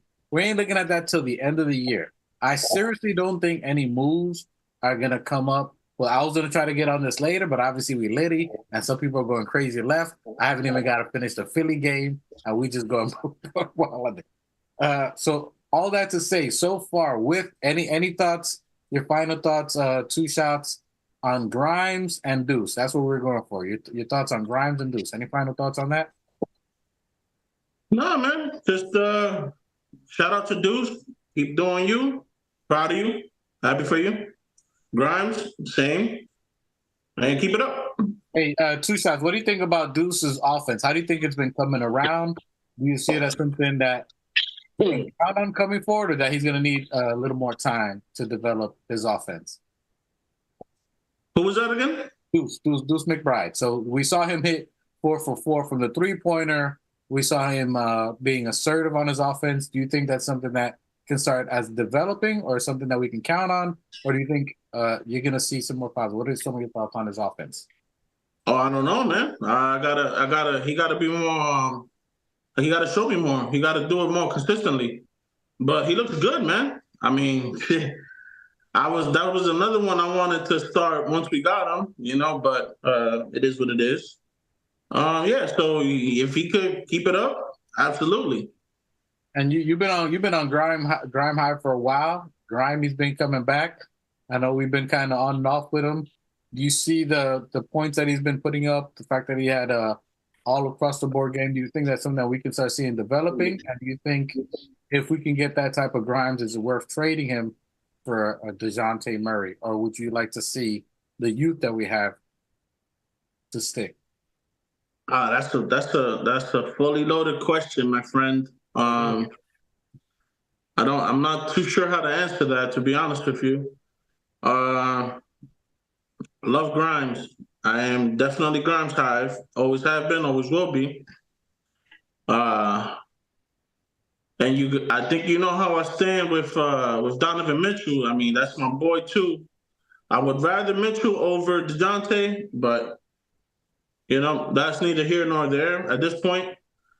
I just want Grimy to shine, bro. I just want him to shine, and I want him to have his due. So whether it's with us or somebody else, he's gonna have a fan in me forever. So hopefully it's with us. I got you. Yo, I'm gonna start calling y'all fans the eulogy writers, because y'all be writing niggas off like they just done died and shit. Yo, son, listen, y'all eulogy niggas. Eulogy Knicks, bro. Like, my God, bro. Listen, first I'm gonna start with Deuce. If you go back to the little interview he had after that game, they asked him, what he was thinking, and he said he was coming in, right off a jump, not doubting nothing, because his game, and his work dictates that. So that's why he came in hot. You feel what I'm saying? And that's what he said on that interview. And from now on, and from now forward, I don't think you'll see a hesitant Grimes anymore. I think you're gonna see that that he's gonna come in and be that threat, because he's still getting into the comfortability of shit. But you see, I mean, four 3-pointers in the first quarter. Not a lot of our starters is doing that. And for you to come off the bench, coming in blowtorching shit and just letting it rain, like even the coach said, we gotta shut the water off. It's raining on us. Please, someone do something. That guy Deuce, please do something. Yo, the niggas raining on niggas, B. And They the can't coach, shut that down. wait, the coach did say that when they shut his water. He was crying about water spilling all over the floor because he was wet and shit. He was singing that Rihanna song, Umbrella, Ella, Ella, eh. Oh, and they was not doing it. Wait till the Deuce turns up, like the same way he did in college, the same way he did in the G League. He's definitely gonna be that problem for niggas. You know what I mean? All he needed was time. There's a lot of these media people doubting Deuce's offensive ability. You know what I mean? And that's just point blank ridiculous when you see the work that he has put in. You know what I mean? He's just like OG right now. They're not trying to disrupt. You know what I mean? When everybody comes in new to a system, they're not trying to disrupt things. You know what I mean? They're just going to try to get it how it is. And I'm going to agree with Raw Hebrew. You know what I mean? Deuce was a little more when Julius Randle is on the floor, Deuce is way more passive. He's not looking for the shot. So Julius Randle can't be in the second unit. I'm going to agree with Raw Hebrew. And when I saw him in there with the second unit, I was like, why is Randle in there instead of him getting rest and let OG cook? Let OG cook and get his flow with the second unit, and Deuce will be lighting it up. And that's what he was doing. You know what I mean? I seen it right there live. You know what I mean? Randle should not be with that second unit. Randle, get your rest and let OG cook and get it going. Boys, the same way we was doing with RJ. You know what I mean? And I think from there you'll see Deuce McBride flourish. When it comes to Grimes, Grimes, I was giving you that. You know how people do that shit? Well, my shit comes with knuckles. You know what I mean? I give out that. You know what I mean? This shit over here comes with tough love. You know what I mean? My love comes tough.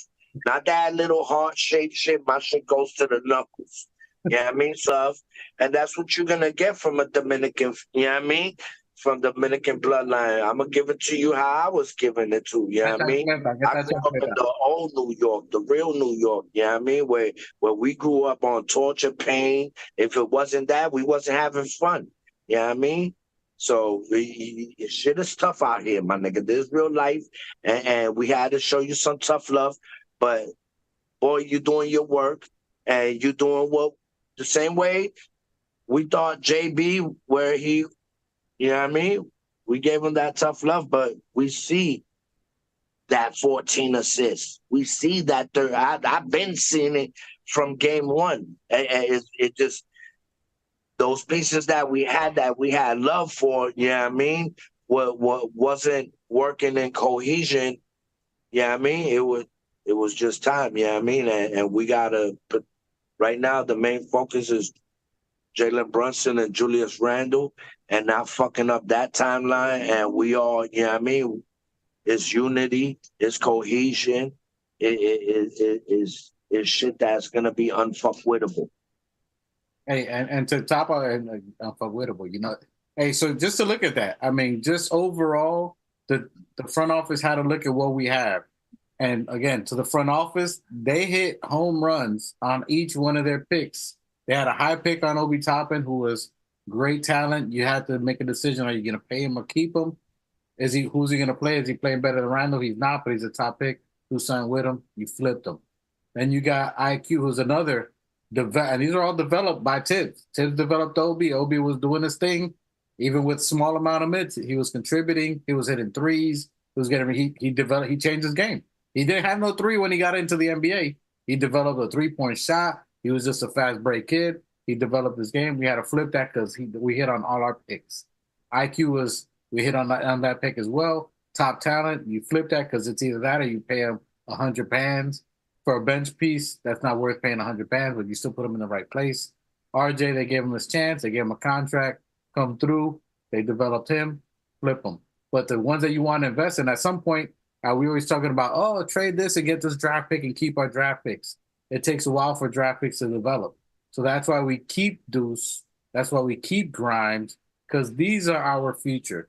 These are ones that we develop and these got the most highest upside overall. You know why? Because they're elite at defense. Not only are they good on offense, once they get that rhythm going, once they get themselves to where they can do better offensively, but they're elite on defense. Grimes and Deuce together, if they're playing on the floor together, there's nobody in any front court that's in the squad. I don't care if it's John Morant.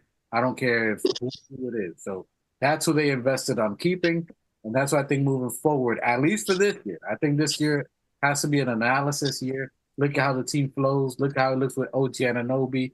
And with OG, we held teams to 113 points per game, which was, I think, top 12 in the NBA. You guys know how much we're keeping teams to now? 100 points per game. We dropped teams 13 points per game on defense, which is insane. Normally you drop a point or two when you get better, maybe from, but we dropped 13 points altogether, which is insane. So we're already showing we're going to be a top elite defensive team. So I'm with that as well. The body bag on Philadelphia let the world know it was an ESPN game. It was televised. It let people know, the Knicks are back. The Knicks been back, but it's time for y'all to step up and recognize this is who we are. All this while OG hasn't even developed. OG has not had a good offense. He had one good offensive game. Go ahead. PSA, hey, we got 8 in the chat. Yeah, I need to see 8 likes. Yeah, we should have, we appreciate the love and support. Yeah, we're gonna give, we're gonna do what we do because we love our squad. Yeah, shout out to the chat. Thank you for the love and support and being here rocking with us. We definitely appreciate you guys. Give some love, just like, subscribe. Shout out to Michael Drake. Hey, salute to Keith. He said he hit it before he even came in the chat. Hey, that's love right there. We appreciate it. Salute, Coach. Coach, we still love you. I don't know if you missed it, you backed out, but let us get your feedback on why you think Randall and Brunson don't fit. I'm definitely curious to hear that take on there. So we'll wait for a coach to give some feedback on that. Maybe that hit that nap and woke up. But let's see what happens there. Great game from everybody. We destroyed Washington Wizards. As you know, that shouldn't even been. There is no competition. We didn't play down to our opponents, which was fantastic to see. That we didn't play down to them. There was a little quarter, but this is the NBA. Every team's going to bounce back. Every team's going to try to make a run. We held their run down, and then we ended up bringing it back up and beating by quite a bit. Juju got 39 points and Jalen Brunson 34 points. Again, multiple games. I want to say 6 games with them both scoring over 30 points. We're 4-0 with the trade. The fact that we're holding teams to 100 points per game, which is insane. Just with that the 2-player trade. I'm loving the OG Anunoby look, and he's just running and cutting, which we didn't have. So in the front, everybody else was just standing still. You got Dante DiVincenzo that's running, slicing, cutting, playmaker, defender, rebounder. You got OG, a shooter from the 3, running, slicing, cutting, defending, playmaking. And I don't know if you guys noticed, but I can see Dante DiVincenzo been trying to get OG into rhythm. He's found the times. He's giving the pass to let them know, like, hey, I see you not getting the touches. I know these boys are getting them. I know Brunson and Julius Randle going off, but here's a little something. Go ahead and get to wet your whistle. You know what I'm saying? He was feeding them a couple of times, trying to get them in rhythm. So you can see Dante DiVincenzo and OG playing off of each other, trying to help each other around. And you can see OG almost being passive because he's trying to let the game come to him. He's trying to just fit in the team. You got to get a little more aggressive. So I'm looking to see OG to start taking over. Yeah. Yeah. There was a play where Hart came in for a layup, and you had Randall and OG trailing, and OG, Randall had was like 2 under the basket, and bro, you see OG go over Randall and dunk it in after his length and those arms pause, it's the slashing is way different. It's a different flow of a game. It's just, you see it. It's totally. I can't wait for him I can't wait for him to learn Tibbs' system. You know what I mean? And you Knicks, do you remember how many assists I said we need to average to win? Do you remember how many I said? Oh no, what I said I wanted 28 plus or some shit. Like 28 plus. You said 27. And guess how many they've been averaging in these wins? 28 to 30. 27 assists, and we've been winning. Nice. And we still haven't even been flowing. So these on the wins, we've been averaging 27 assists per game. Hey, and since, guess what? Yeah. Undefeated in 2024. Facts. So we're undefeated. It's still early. It's still early, but hey, you know what? We'll take it. We'll take it. Oh yeah, we'll fucking take it. You know what I mean? All and against teams that were over 500, it ain't no like, you know what I mean? I don't know about. Okay. But listen, stop playing. Stop playing. Let's go over some of these stats real quick. OG, for the Philadelphia game, OG had 11 points. He also had 1 steal, 1 rebound. Julius Randle only had 8 points, 5 assists, 7 rebounds. Hartenstein had 17 points. He had 5 assists, 6 rebounds. So he was doing his thing. Jalen Brunson, 29 points. He only had 2 assists that game, which is kind of odd. And 3 rebounds, but he was doing it. And Josh Hart was, I don't know, him and Deuce get fighting over the game ball. Between him, Deuce, and Grimes definitely fight over the great game ball. That shows against a top-tier team, which is something you want to see. As you were saying, these top teams that we were able to just destroy the team. It is the NBA. Anybody can win at any given time, but that shows you the depth of our team. Then we didn't play down to our opponents against Washington. So that was a huge win as well. Body bagged them 121 to 105, a lot to a little. So there's not even too much to go from there. And now we got our next game that's going to be coming up.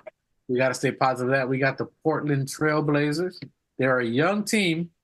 They got a lot of young pieces. They're learning how to win. Young teams usually have trouble closing out. They go on runs. They go on streaks. They get hyped. They play off emotions. So we got them on Tuesday. What are some of your thoughts on the teams on Tuesday that we're playing against Portland? The team on Tuesday smells like win number 5. Win number 5. That's all it smells to me. You know what I mean? So we're going up against them, so it's gonna be a tough one. We can't get too crazy with them, but we should be able to. That should be something that we should be able to win. Oh, you look like you got something to say there too, Shop. What you got to say? Oh no, to me it smells like team spirit, man. Them boys are young over there. You and I like Scoot, man.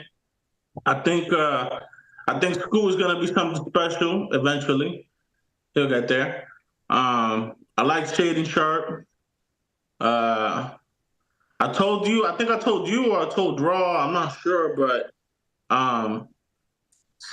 Simons, Anthony Simons, right, is one of their scorers. I like that kid a lot, and he seems to be on the out. So I want to keep my eye on him. I told you maybe we could, if things flow our way, we could try to get him over here, but that's the story for another day. But yeah, smells like team spirit, and I think that we could take this win pretty easily. I don't see anybody stopping Jalen Brunson. I mean, that man is on a tear, and Randall has been phenomenal. Like just balling out his mind. Like I can't be like any happier with these two gentlemen, and I hope that they continue playing the way they have been, and we should take the league by storm. Hopefully. Dope. Yeah, I think it's going to be a W. This is going to be another young team that we're going to go up against, but right after that, we're going to have 2 very tough games to the West Coast. We're going to have Dallas and then Memphis, who's starting to roll with Ja. Ja, yeah. So we can't take this Portland game, lightly. We got to play them aggressively and dominate them as a good team should. If we're a good team and we're 4th and we're someone that We think we're playoff or second round caliber team. We can't joke around with this team. We gotta do what we basically did at Washington and take it from the league. Listen. Do we have any back-to-backs, or is it spaced out? They're spaced out. We got Tuesday's game on the 9th, and then on the 11th we got the Dallas Mavericks. So 2 days later on Thursday, and then Memphis is on Saturday. So it's about a game, which is good. So it's not a back-to-back. Yeah. We almost finished mostly all our back-to-backs. We got at least a day of practice in between and travel time. So we should be rested pretty much from each game. Bro, I mean, if you're more rested and relaxed than I am right now, like you Knicks fans, like some of y'all niggas is funny. Dude. You see how relaxed I am? Bro, do you know who our leaders are? Who we got? Ice Veins, Jalen Brunson. Like, he's not coming into, bro, him and Randall become the leaders that the Knicks organization need, because they're not taking any game lightly. They're not gonna fucking have their head blown up. They're like cool, calm, and collective, and they're gonna take it every game as a threat. They're not gonna go in there, oh, we just won against Washington. That isn't the leaders we got. We don't got niggas like Jordan Poole on our squad. We don't got those type players. You know what I mean? We don't got no clowns. Like, we got some real dog leaders.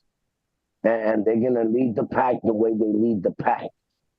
So I'm never going to be nervous against any squad because I know who's at the helm. You feel what I'm saying? So I'm chilling. I'm definitely chilling, B.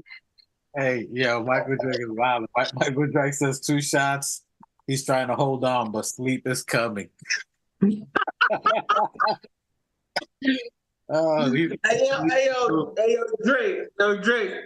What he said? I'm goody over here, man. Like I'm on a vibe right now. You know what I'm saying? Nothing could take me. Yeah. Can't nobody hold me down. Let's go. I'm chilling, bro. Hey, you ready for that fasting on Monday, boy? I think you're gonna be fasting out of here. You're gonna be fasting out of there. I'm cutting everything but water, bro. Like I'm trying to get on my mental. You know what I'm saying? So I want to get everything out now, and then come Monday, I gotta be focused. Michael Drake says, he says Sims needs development, not 5 minutes here, 5 minutes there. And you're right. This is the adjustment period for the bigs. Now he's been developed. He needs time on that clock, on that court. He needs time, but guess what? Precious Achiuwa just took that spot, bro. I'm sorry to tell everybody, but Precious Achiuwa just took Sim's spot. Yeah, he did. Precious Achiuwa. No. He kind of did, but that's not the way Tibbs is playing it. I saw Precious and Sims on the court at the same time. He's letting Sims play that 5, and he's letting Precious play that 4. So he's not cutting anybody's time. I'm liking the tweaking of Tibbs. Like people are saying, oh, Tibbs ain't, like, you see the tweak live and in person, bro. Yeah, Precious. And he played Precious. And I think no, Hart wasn't. Hart was in there for a hot minute. But it was Hart, Sims, and Precious. Yeah, Precious is gonna be the backup for Julius Randle. He's gonna be the 5. He can play center, but he's gonna be the 4. He's gonna be the 4. He's really gonna be a 4. So I can see minutes for Sims playing in there because you can't keep playing Hart 37 minutes. You can't play him 30 minutes. You can't keep playing him like that because you're gonna kill him later on, and he's our only real big that we got. So you got to get Hart down to about 27 minutes. And then let Sims get some burn. Keep him starting, but Sims has to get heavy minutes. At least 12 minutes for him. At least 12 minutes is good for Sims. That's good enough burn to get, but you got to rest Hart. You can't. Listen. You can't. Good. Now I want everybody to really give credit to Tibbs. Yeah, I mean, I want to salute Tibbs on his tweak adjustments, going into the bench, figuring out these lineups. I mean, it's definitely a great problem to have, and he's definitely trying to solve it in real time. Because when you have as much talent as the Knicks has, you know what I mean, it's definitely. Where's Two Shots? What do you got to say about that? About Tibbs and the I mean, yeah. How he's come on, man. I'm chilling, bro. Why you trying? Every time what was how's he go? Every time I try to get out, they pull me back in. Yeah. Bang, bang. Yo, listen, man. I'll hit you like Scorpion and what is it? Get over here. I was letting you get saucy and enjoy your shit, you know what I mean? But I'm gonna hit you with that quick right hook at the end of the show. Like, it ain't gonna go too far. You know what I mean? I feel you. Yeah, man, like bang, bang.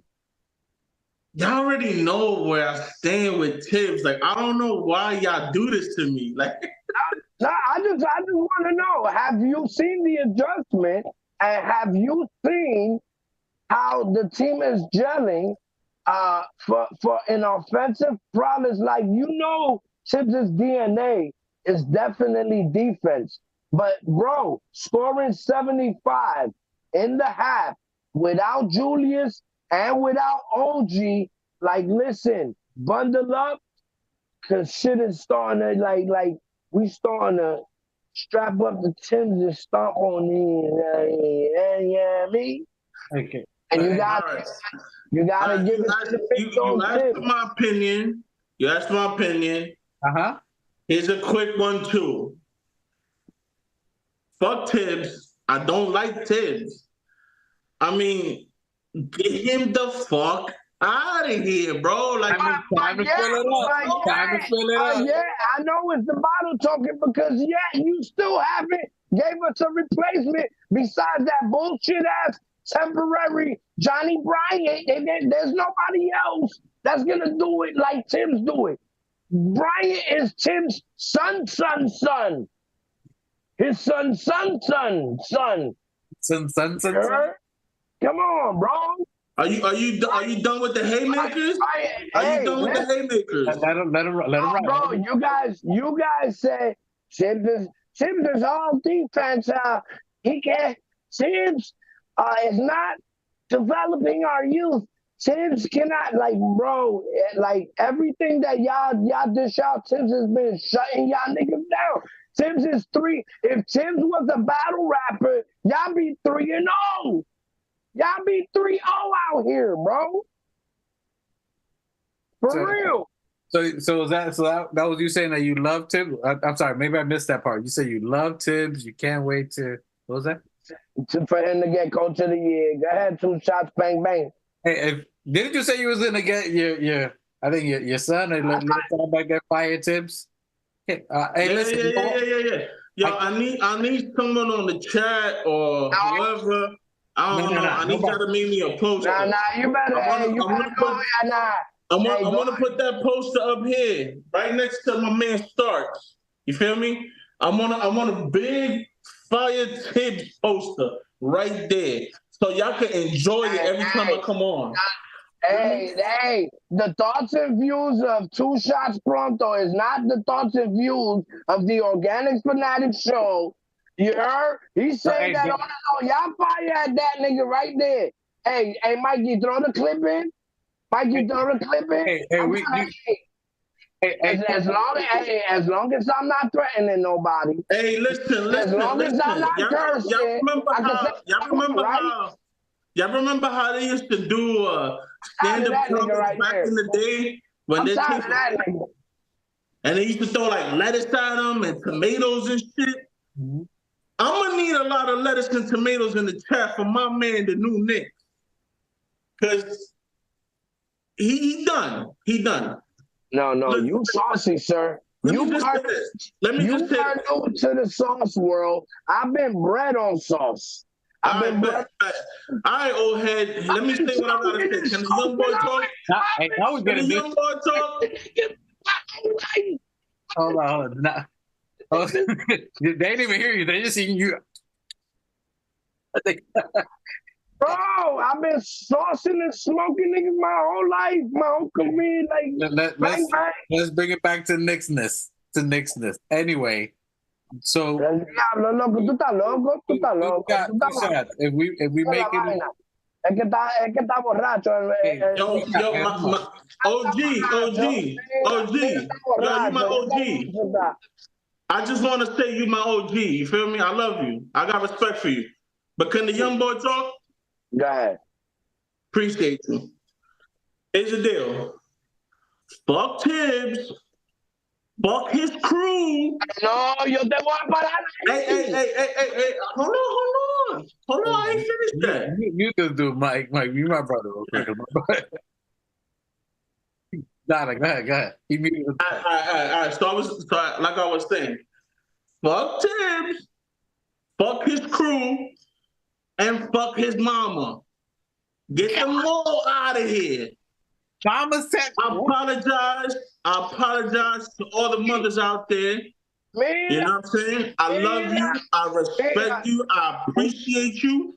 Can't say you respect you too. Tibbs' mama, how you gonna she gotta go. that you respect him? She gotta go. I respect you. Bro, tú estás borracho. She gotta go. Oh, yo. Hey, you know when you take out the trash? You know when you take out the trash, but you leave it in the trash can for too long and it starts stinking up the joint? That's what my man Tibbs is doing right now. You feel me? Like, get the trash out of here. Oh my God. Get him out. My God. Anyway, hey, listen, you know what? To give y'all a little basketball analysis, or if you want to call me an analyst, that's okay. I don't care. I'm cool with it. Hey, pause. But anyways. Pause, time out. Anyways. Word. Pause, granddad. We got it all. You know what I'm saying? No. Hey, listen. It is what it is. Hey, deal with Let me just say this. If I may. Your man Tibbs stumbled upon greatness once again. Mitch got hurt. Hartenstein got put in. Now we looking like top 10 offense, top 10 defense. After the Anunoby trade. Obviously, we got rid of, you know what I'm saying, what's his name? RJ, what's his name? Blind RJ. What was his name? Raw called him. Ray Charles Glasses? Ray Charles. Ray Charles Glasses, RJ. He gone. Shout out to RJ. You were my boy. I rocked with you for 5 years. I gave you 5 years, but you still fucking up, bro. I need you to get your shit right. Anyways, moving on. Hey, hold on. I'm letting off right now like it's New Year. Hey, put the safety trigger on the Uzi. You spraying everywhere, B. I'm spraying everything. It's going off like New Year's. Listen, first of all, New Year's. RJ, you criticize RJ. He ain't even on our team. Hold on. We got our first sponsor. We want to thank Alcoholics Anonymous for our sponsorship today. Let us know what. Hey, drink responsibly. Don't drink and drive. You feel me? Don't drink and talk. Don't drink and go to podcast and talk. Tibbs' mama caught us straight. Tibbs' mom caught us straight.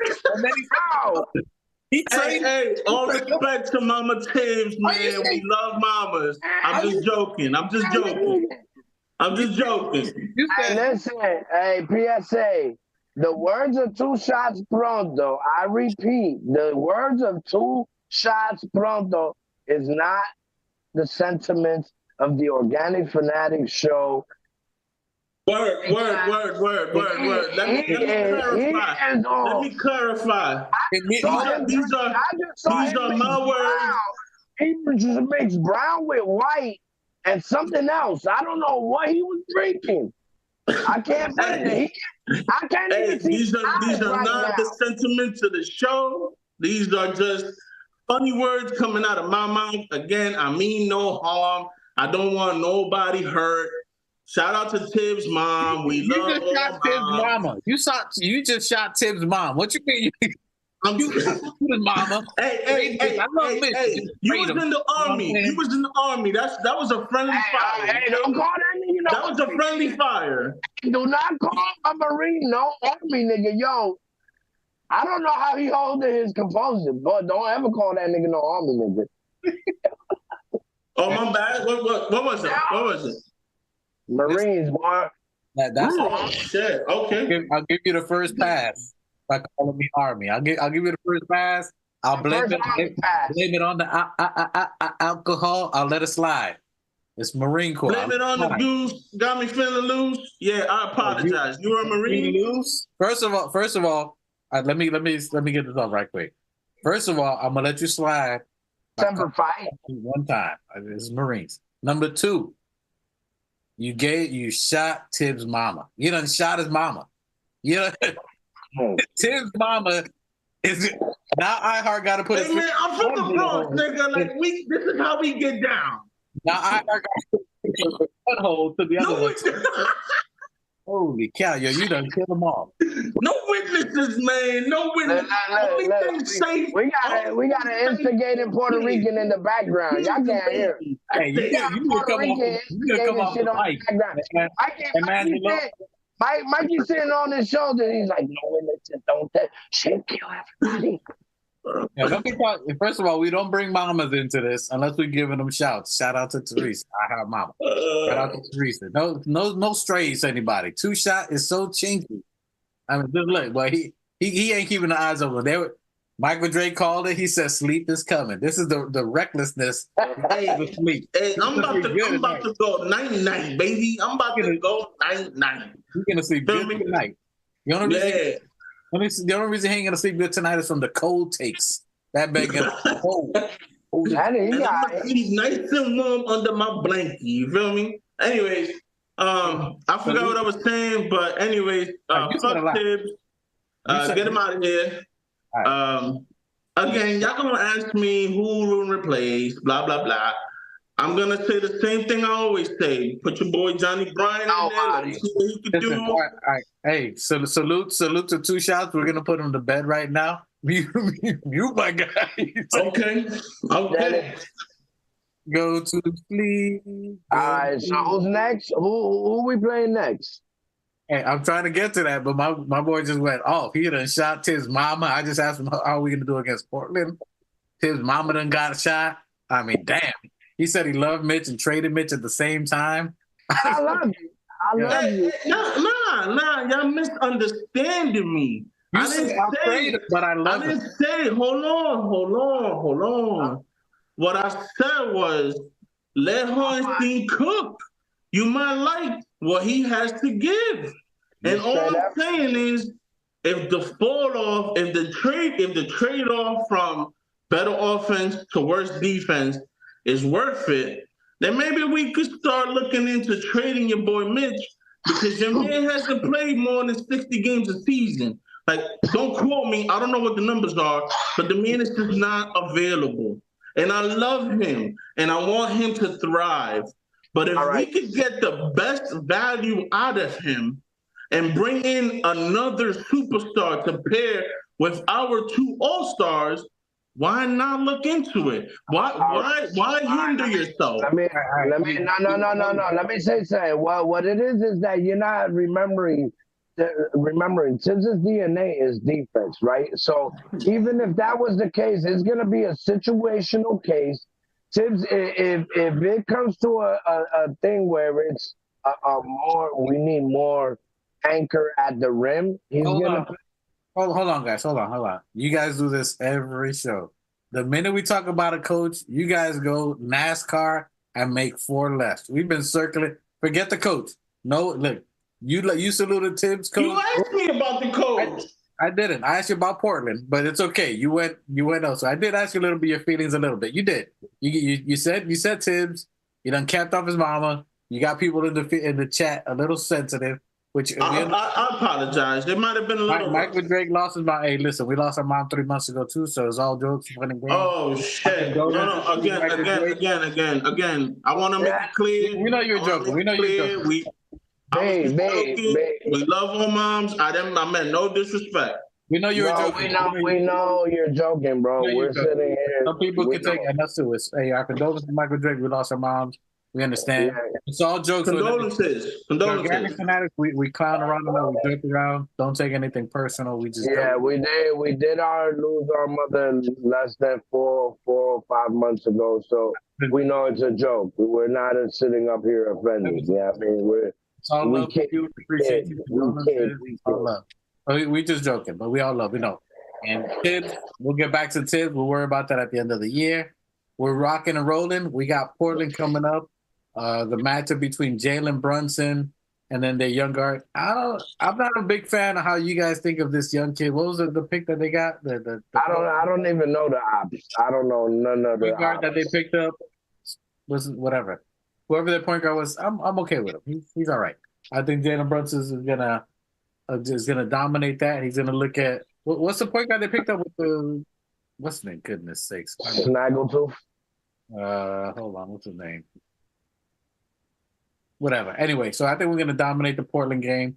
The one that we really need to take care of is gonna be on Thursday. Thursday we play Dallas Mavericks. That's gonna be more of a crazier matchup. We're gonna have Kyrie Irving, who's been balling, averaging about 23 points and 5 on the low. Then you also have Luka Doncic. He's almost a 6'7" guard, taller than that, 6'8". So I'm looking for Anunoby to guard him. It's gonna be tough. I'm looking for at least a 2-1. At least a 2-1 for this week. We should be closing it out. That we're gonna do well. I think. Go ahead. 3-0. What you got? What you got in your Knicks? Undefeated. Do we stay undefeated this week? Go ahead. Do we stay undefeated? Listen, I don't want to be the exaggerator that I am. I really don't want to be that guy. But yeah, you are. If you look at what we're facing, bro, a lot of these teams is maybe at the extent of 3 players versus a whole New York Knicks team that is now playing like a team with another team on the bench. Bro, you cannot compare 2-3 starters to my squad. You can't compare it to the team and our bench. Our bench is now just getting the gel of each other. They scored 48-something the other day, a few weeks in 2023. Now they scoring for, bro, you don't understand.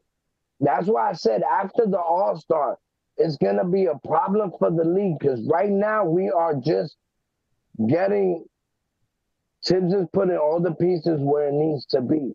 And bro, that's why you see Joel Embiid and Maxey.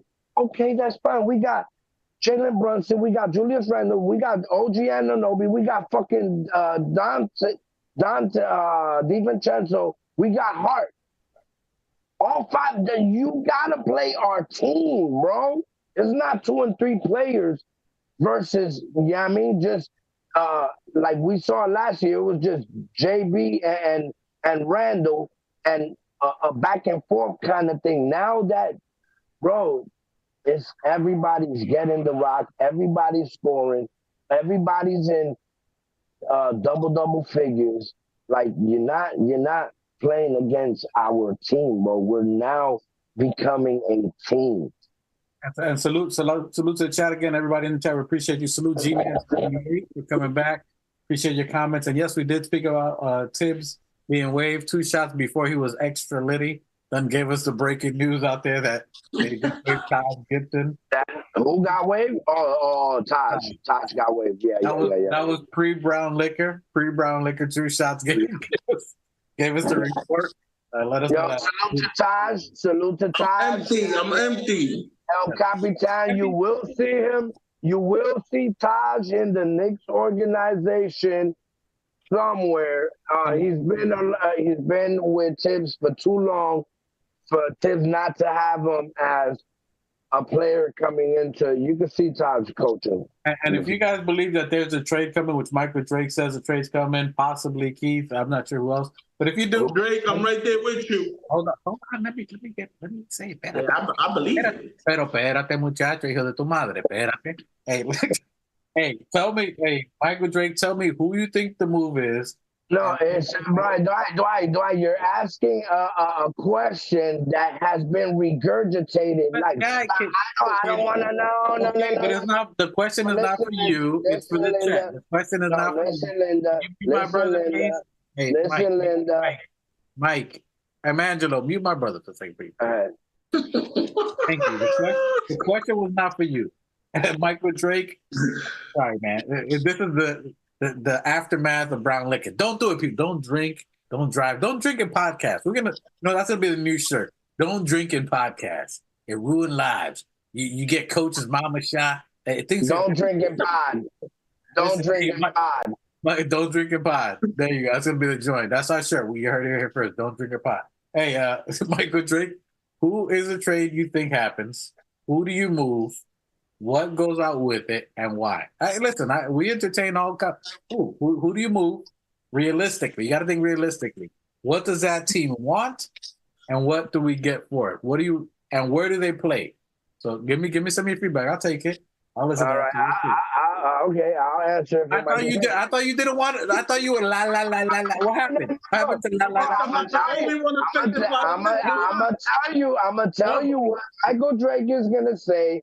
And what every other fan base is going to say, they're going to say the same thing. Oh, let's get DeJounte Murray and da-da-da. Bro, defense Chenzo, like I said, Jalen Brunson, right, Jalen Brunson is our point guard, right? Someone that we cherish. He's not going nowhere. No, that's not my point. But his man is defense Chenzo. Now you got two people that's been playing together. Defense Chenzo could do everything that DeJounte Murray could do, and he knows Jalen Brunson. Okay, like there's all that trade. All right. So I got your point. You're saying that all that to say that Michael Drake said Alec Burke. Yeah. You said all of that for him just to bring back a bench player. No, I heard that before. But I understand.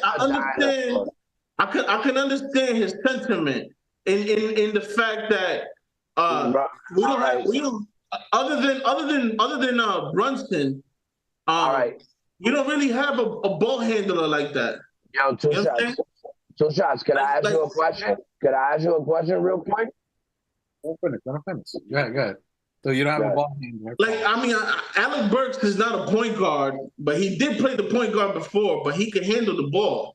So I can understand when you want to give Brunson, 5-10 minutes rest, you bring in Burks in the point guard role and have him handle. I can kind of see where he's going with that. No.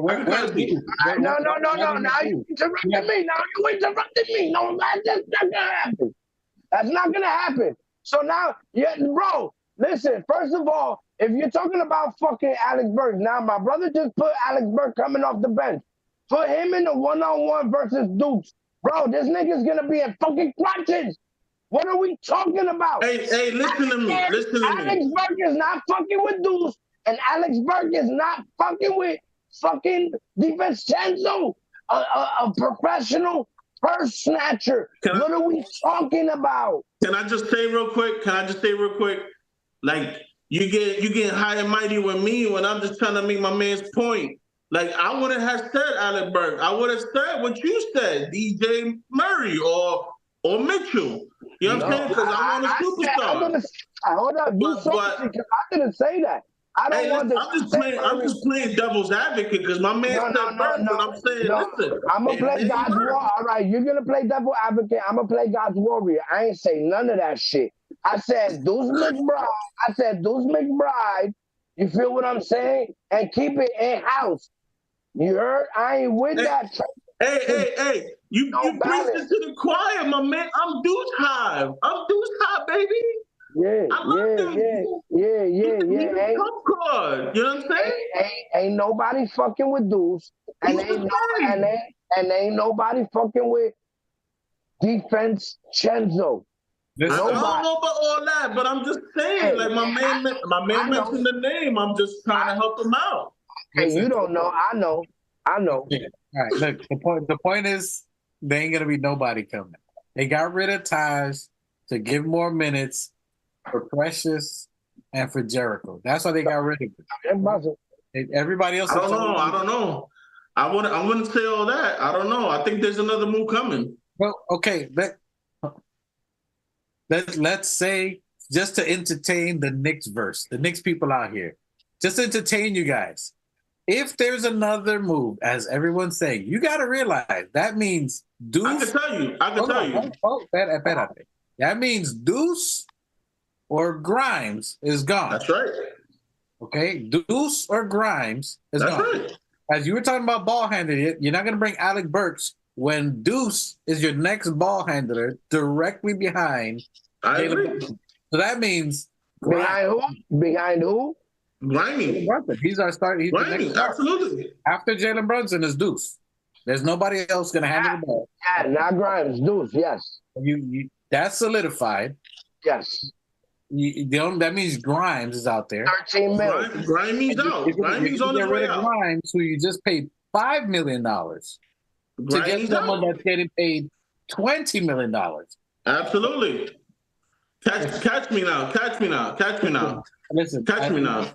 Here's my philosophy. Here we go. All right. Hold on. Okay. I mean, let me just, you know what I'm saying? Just spit out some things for you. The floor is yours. You got Grimy. He's gonna go. Unfortunately, I don't want him to.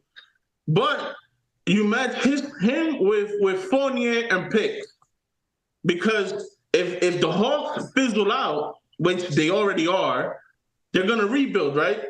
And you're gonna keep Trae Young. He's not going nowhere. So who else are they gonna give up other than Trae Young? Pause. Before you go on, and I'm gonna let you go. What would Atlanta want if they're rebuilding? Because you got to think about for them too. Let's say they get rid of DeJounte. What would they want for this caliber player? And what? He already said Grimes. He just said Grimes. Told you. And what you else? get an expiring contract in Evan Fournier, clears up 18 mil, and then you get Grimy, which is your starting. And what else? And whose spot does he take? What else? He takes DJ's spot. What are you talking about? So you have Trae Young, Grimy, and whoever else to rebuild. No. But okay, the next starting lineup would be who? He's saying that DeJounte Murray would be the starting two. That's when you as a front office have to grab your cojones and make the tough decision and put Devo back in the bench. So you slot Brunson, EJM, then you have OG, Randall, and Hartenstein or Mitchell, whoever you have at the time. That doesn't make financial sense for the team. I know it clears. That makes perfect financial sense. What are you talking about? I also heard somebody comparing the numbers to DeJounte Murray to defense Chenzo. Like on the corner three, the mid three, like the numbers. Salute fan, Ron. That was Ron. Salute, still Knicks fan. Ron was comparing the stats. The numbers don't add up. You can't add a piece. What are the numbers? What are the numbers? I don't know because I was watching it. I'll tell you. I was watching it with Ron. And salute to Ron. Ron did a phenomenal job. If you go to on his Saturday show, salute to Ron. Fans, go to watch it. Shout out to you, Ron. I don't know who you are. Still Knicks fan. What are the numbers? Still Knicks fan. Knicks fans, go to Still Knicks fans, watch him, subscribe, and like him. He does a phenomenal job. Shout out to you, Ron. Which is a Saturday show. And when they're comparing numbers overall, that you're talking about 20 points and 5 assists is what he averages, which is fine. He's a good defender. He's a better on-ball defender when he's a starting point guard. And Who's that? Murray? When it's a point guard, his defense hasn't been that great this year. But when you're talking about defense, Chenzo, someone who's more than 45%, close to 50% from three, especially at catch and shoot, which is a reason that's helped space the floor for Randall, which is what we needed in this team. And slashes. Has the chemistry on there. So his numbers are better with us overall. Not only is he giving you close to 20 points a game, he's giving you rebound, he's giving you slashing, he's giving you playmaking. He's giving almost the same numbers as DeJounte Murray with $15 million less. So there's no... Okay, but does he give you the same ball handling numbers or no? What ball handling numbers? When he has the ball in his hands and DiVincenzo has the ball in his hands, are they giving you the same production? He's actually giving more production per minute. But listen, all right, but listen, in the last 10 to 15 games. All right, but listen, all right, but we're not doing the mathematical equation. If you add a player like DeJounte Murray, you have to give him minutes. With having to give him minutes, you have to subtract from the other playmakers that we have on our team, bro. Like, if he's going to put up points, you have to subtract either from Jalen Brunson or Randall in order to get him. You feel what I'm saying? No, I don't, because you give them, you automatically give the minutes that you was giving Grimy to DJ. That's like 10-11. Then you finagle the way to give him the rest. Like, I don't understand. Wait. You want him off the bench? I don't care where he comes off from. He's gonna make our team better. He's a Tibbs player. He's a prototypical Tibbs player. Hold on. Okay, you said replacing Grimy. Grimy's coming from the bench. So you're gonna pay a contract like that to come off the bench? You think the Knicks is gonna do that? That's why they didn't fucking sign IQ. My man, that's why you stagger. That's why you stagger. You can start on him, whatever, and then stagger him. Oh, bro, what are you talking about?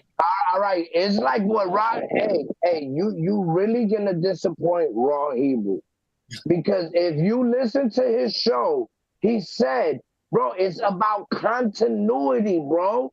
How you gonna fucking subtract from Jalen Brunson? Jalen Brunson needs all the continuity and all the chemistry he can muster.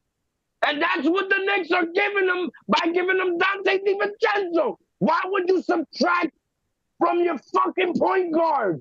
That makes no sense. My guy, you put in a new piece, now you got to start the whole shit over? That shit don't make no logical sense. We'll be fucking losing. We'll be on the losing streak. Right, what are we talking about? Let's start working this out. Y'all wilding. Listen, we made the. You want to go on the losing streak? You want to go on the losing streak? No, hold on, my guy. Listen, we made the move we were gonna do. This year was the analysis move to see who we keep, who we move. IQ didn't sign the contract. You already knew by that point he was going to be moved. We gave him a fair deal. He wanted more. You already know he's going to be out the door. We gave RJ this year. You gave RJ this year to see how he's going to turn out. He started off hot, then started off cold. Right after that, they knew they were going to be moved. That frees up. You make the move that you want. You got Anunoby. It's obviously been working when we're holding teams to 100 points per game. You're not going to change that. You're not going to change chemistry that's working for you now. To my brother's point, you have that you just signed. Hold on. Dante DiVincenzo. You signed him to ball. They already know the chemistry. He's playing at an elite level with the amount of money you paid him. He's giving you close to 20 points per game. He's shooting close to 50% from the three. He's becoming a playmaker. He's involving Anunoby in the games that he's just started in there. So he's playmaking. He's rebounding. He's getting in the lane and stealing. He's helping the flow for Julius Randle. He's setting picks and rolls for Julius Randle and Brunson. This is Brunson's best friend. He knows exactly where he's going to be in, what spot he's going to be in, and he knows what he can shoot. And vice versa. You think he's going to develop that overnight with DeJounte Murray, where you like your shot? Can you shoot this three? He needs the ball. DeJounte Murray, I thought it was all good. I thought it was right. But DeJounte Murray needs the ball in his hand. That's another IQ person that you're going to bring in that's going to pound the air out of the ball. That makes no sense to do it. Defense Chenzo don't need the ball. The move that you're seeing, that if there's a move, it's at the end of this year. We analyze IQ, we analyze RJ Barrett. That was a move. We made them. Came off of them. Now the remainder of this year is analyzing: can Deuce McBride and Grimes be consistent? That's why you see the thumbnail. Can these guys be consistent? Can the people that we developed, people that we've picked, which we always complain about, we don't play our people, we don't draft, we don't develop them. This is what we have. We literally have players that we pick, that we draft, that we develop, and they're turning came in the same year together. And you're looking at flipping something that what we're always asking for. We don't draft anybody. We trade our play. We literally have these two guys we drafted, picked, and developed, and they're elite. The talent that they have, you cannot find it everywhere else. You cannot find elite defense. They're not so-so on defense. They're elite at defense. Plus, they're coming around and they can hit threes. They can hit, so they're elite at 3 and D. You got a point guard that'll be elite at 3 and D. In Deuce McBride, you'll have a shooting guard that's elite at 3 and D at a shooting guard. And then you got Anunoby, elite at 3 and D at a small forward. Then you got Mitch. We are it's going all defensive. This is a perfect fit. This is why you're not. Hold on. Let me finish this. Can I rebuttal? Let me finish this up. This is why we're not going to make any moves, in my opinion, for the rest of this year. You're going to see teams make all these moves up to trade deadline, and by next year, if the Brooklyn Nets still stumble like how they're doing, could a Mikal Bridges, which I think, even though I don't know if you get a 2, but I'm saying, I'm not saying any picks, but at the summer is when you're going to see who would be available. At the time that teams are going to make their run, only championship teams are making their move now. No team that's actually on the top of the list ever usually makes moves, drastic moves, especially if you're a playoff team, a top 5 team. They almost never make a drastic move. The most that we did was right now. You're not going to move key players to break up the chemistry you already had. Go ahead, 2 shots. All right. Can I say my full piece without interruption? All right, cool. Here's my rebuttal. You claim, oh, we never have young pieces to rebuild, blah, blah, blah. We had RJ and we shipped it. So we literally took RJ, flipped him for what he was going to be to what he is now. Mm-hmm. Why? Because now we have Brunson, now we have OG, now we have Randall. So why keep pieces that are projected to be pieces in the future because you're trying to win now?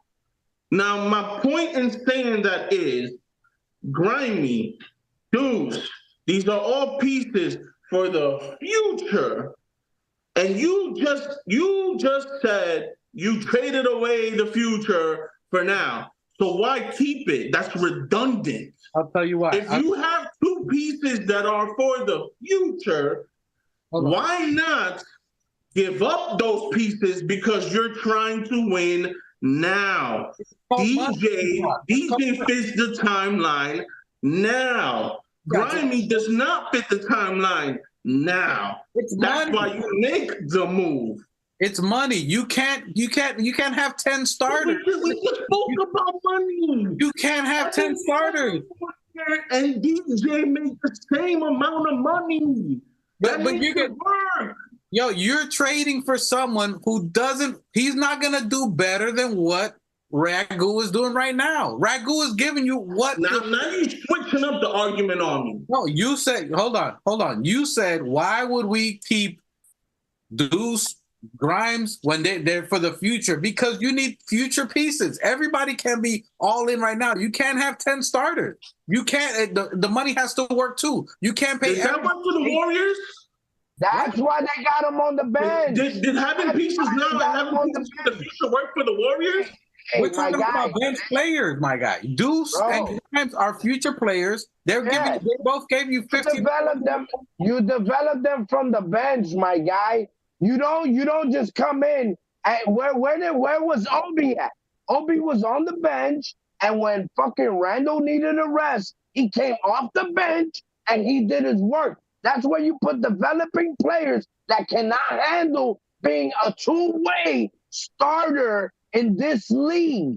Grimes was not a 2-way starter. He said, listen, what y'all not remembering is that Jalen Brunson and Randall aren't the greatest defender. We had Mitchell Robinson, and Tibbs needed to have Grimes on the floor to cover up the defensibility of JB. You feel what I'm saying? That's why he was.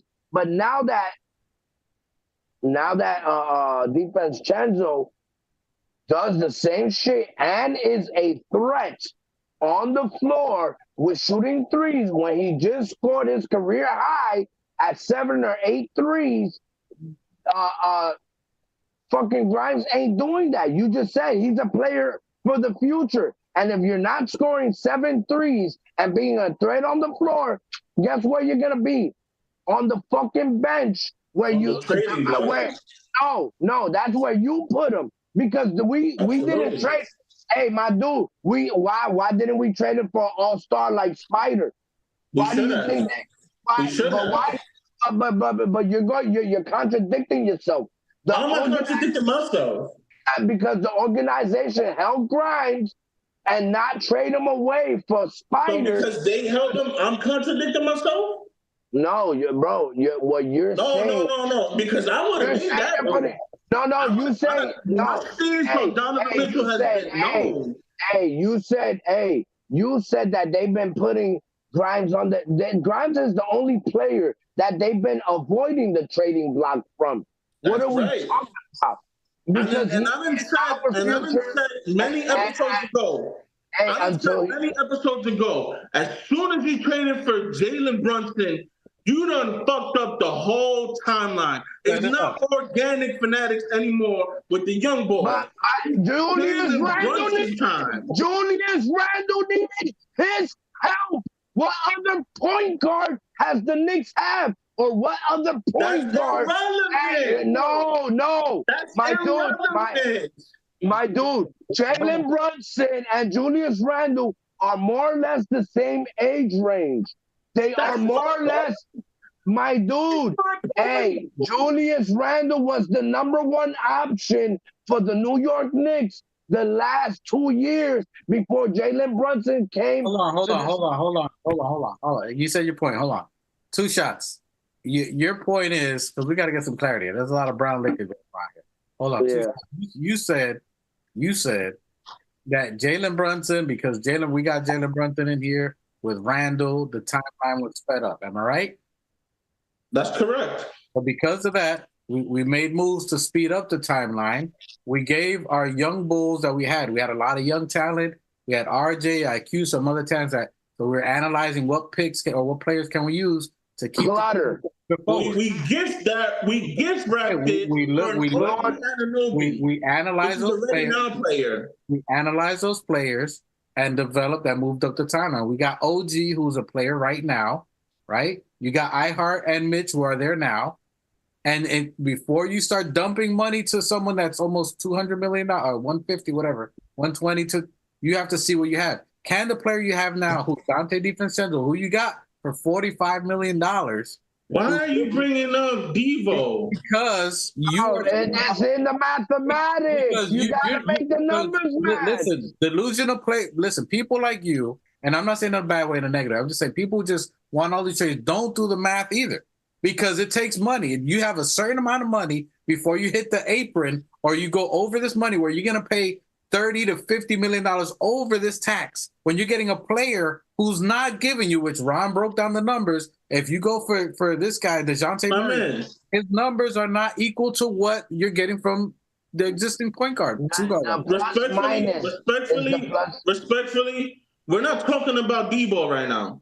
Leave him alone. Who I brought up was Evan Fournier, who's rotting on the fucking bench. No, you didn't. Both making 18 mil. So the numbers match. But now bringing up that bullshit excuse. DeJounte Murray does not add value to the Knicks. How does he not add value when you have literally an asset rotting on the bench? When you can flip that for someone that can help you. DeJounte Murray. So he can sit on the bench? So DeJounte can warm up the bench like Fournier is? What are we talking about? We're going to pay a bag to a nigga to play the 14th and 15th role? We already paying the bag. We already paying the bag. 2 shots. You want to trade our player to get to the starting 2 guard that shoots 33% 3-pointers to replace someone that's shooting nearly 50% 3-pointers. Does DeJounte give you more than just shots? Does he give you offensive creativity? Does he give you defense? Not more than what we got. I'm pretty sure that your boy DJ can run an offense way better than Devo. I'm pretty sure he can play defense way better than Devo, which is your boy Tibbs' calling card. So again, we broke the numbers down. They broke the numbers down. The numbers don't match what your sentiment. The numbers are matching your sentiment. The chemistry doesn't mean your sentiment. That's just what I'm saying. It doesn't match. And if it happens in the offseason. They got a shootout going on. Yeah, they got some cannons going off in the background. My bad. Two shots out there. 2 shots sending people out there. They got some shots going on. Hey, listen, we'll end the subject there because we'll never end this podcast and we never get it. We'll come back to it. We'll talk by next Sunday. We're gonna have 3 games under the belt from today. Next game is at Portland. We got them on Tuesday. Thursday night we got it against Dallas, and then Saturday night, I believe it's Saturday or Friday. Saturday night we got it against Memphis. And then on Sunday, we'll talk about it to see how these players that we got, how Anunoby has his offense improved in these next 3 games. Can Deuce and Grimes, as that's what you saw the thumbnail, that's why you're seeing the back and forth debate, is whether we keep these young bulls or trade them out. Some people in the chat are saying we should probably trade them. 2 shots says we should trade them if there's someone out there. Time will tell. I don't think the front office will make that move until the end of the year. If anything, I think now that we got rid of the main people that were clogging the touches, clogging the minutes, i.e. IQ and RJ Barrett, we got OG Anunoby, who elevated the time frame of winning now, which is what 2 shots was elating to. OG Anunoby is that type of player that's more of a win now presence. It frees up time, minutes, and shots, which that's why you're seeing Deuce and Grime get more because they're getting more of those touches. OG Anunoby gets a lot of points with minimal touches. And as you're looking at DiVincenzo, who's facilitating and getting other players involved. He's getting OG involved into the game by playmaking and hitting shots. I don't think DeJounte Murray could do that at the level right now with the way at right now with the chemistry, because Ragu has the chemistry. He knows the team. So he's more of a player and less cost. We're also talking about money. A lot of people that talk about trades don't bring up the money. They look at 2K. 2K doesn't match money. That's a lot of bread going out to bring in for nothing and to lose players. I don't think it works. I'm trying to wrap it up. Go ahead. Give your point. No, I just want to. Who is it? Michael Drake said the Knicks don't have an identity. No, that's. No, he's replying. Him and Johnny going back and forth. That's Harris is in the chat. Hey, Michael Drake, don't. Hey, salute to you, John Blaze. But hey, Mike, MD, don't pay attention. Let them have their little comment. Let them do what they do in the chat. Listen, all that to say, we're gonna enjoy our players who we have now. We got to learn to start loving our team. That's one thing I got to stress. We've been stressing for the year. I get everybody wants to look at the grass is green on the other time, but at some point, this is probably the best team we've had in decades. Nearly maybe since early 2000s, maybe the 2012 team, and that was a bunch of older vets. But we got a fun young team. We did good drafting. We're fighting about players that are drafted and developed very well. We got people that want to play here. The front office is doing a good job. They got OG. That's doing good. They even did good by getting rid of our players that we did have and put them in better situations. It's a positive thing, and yet we can't come together and just enjoy the process. We just beat Philly by 30 plus. What nobody even thought about. Almost 40. Almost 40 points. We are dominating. We got the best record in four games, holding teams to 100 points. To drop 13 points in defense, we were letting teams beat us by 113, which was still good then. And we're holding on to 100. Hey, undefeated in 2024. What we talking about? Episode 20, undefeated. That's what we should have named it. Hey, stand by your team is all I'm saying. Give it a chance. If you believe this, undefeated. I ain't with the trade. I don't think any more is going to come. I looked at DeJounte Murray. We looked at the numbers. Salute to Still Knicks fan Ron. He did a phenomenal job breaking down the numbers. You look at the comparison. I don't think he's going to add more value than what you're getting now for less money. We're spending less money and getting more out of our players we got now. Between Dante, we paid him $45 million, and he's playing like $120 million player. So, and you want to get rid of that when it's at its highest peak. You develop that, and that's the best friend of your best player you got right now, all-star level. We ain't going nowhere. I don't think there's any trades. If you do, it's fine. We'll be somebody pulling receipts. Two Shots got his Rolodex back there. He's ready to pull it out when we go to the next show from his takes that he has. But all in all, I think we get a W at Portland. We're going to be back on Friday to be talking about the Portland game and the Dallas game. So we'll be recapping that Friday, 5 p.m. If you're looking at this, you think we're crazy, you think we shouldn't be drinking anymore for Saucy Sundays, give us a like, give us a comment on the chat. We get a little bit litty. We try to have fun with it here. We appreciate everybody. I thought you said we had 3 games. I thought you said we had. We're coming back Friday. We're coming back on Friday. Saturday's a game, and then we're going to talk about this game on Sunday. Okay. Prior to that, and then we'll talk about that on Saucy Sundays again. Two shots right here. We're going to give us take to see what Sleepy shots. Sleepy shots. We'll see. Sleepy shots. Hey, he took more than 2 shots today. I'll tell you that. He took these type of shots and these type of shots. He was going into bang, bang. Just like that. Hey, salute to everybody in the chat. Everyone, we appreciate you. Michael Drake, Coach Keith Watkins, Johnny Blaze. Salute. Everybody that's been in the chat, we appreciate you guys. Oh, who else? Let me know. They've been going in all day today, so we appreciate you guys. Oh, yeah. Michael Drake, Johnny Harris, John Blaze. Yeah, I mean. Appreciate all you guys. Everybody in the chat who's always in there, we appreciate you guys. Families, welcome back. You know, we do it a little bit extra, a little bit different. We special, more like special needs, but we special. So appreciate y'all. 2 shots. Any final thoughts that you got? Besides, Tibbs. Let's go Knicks.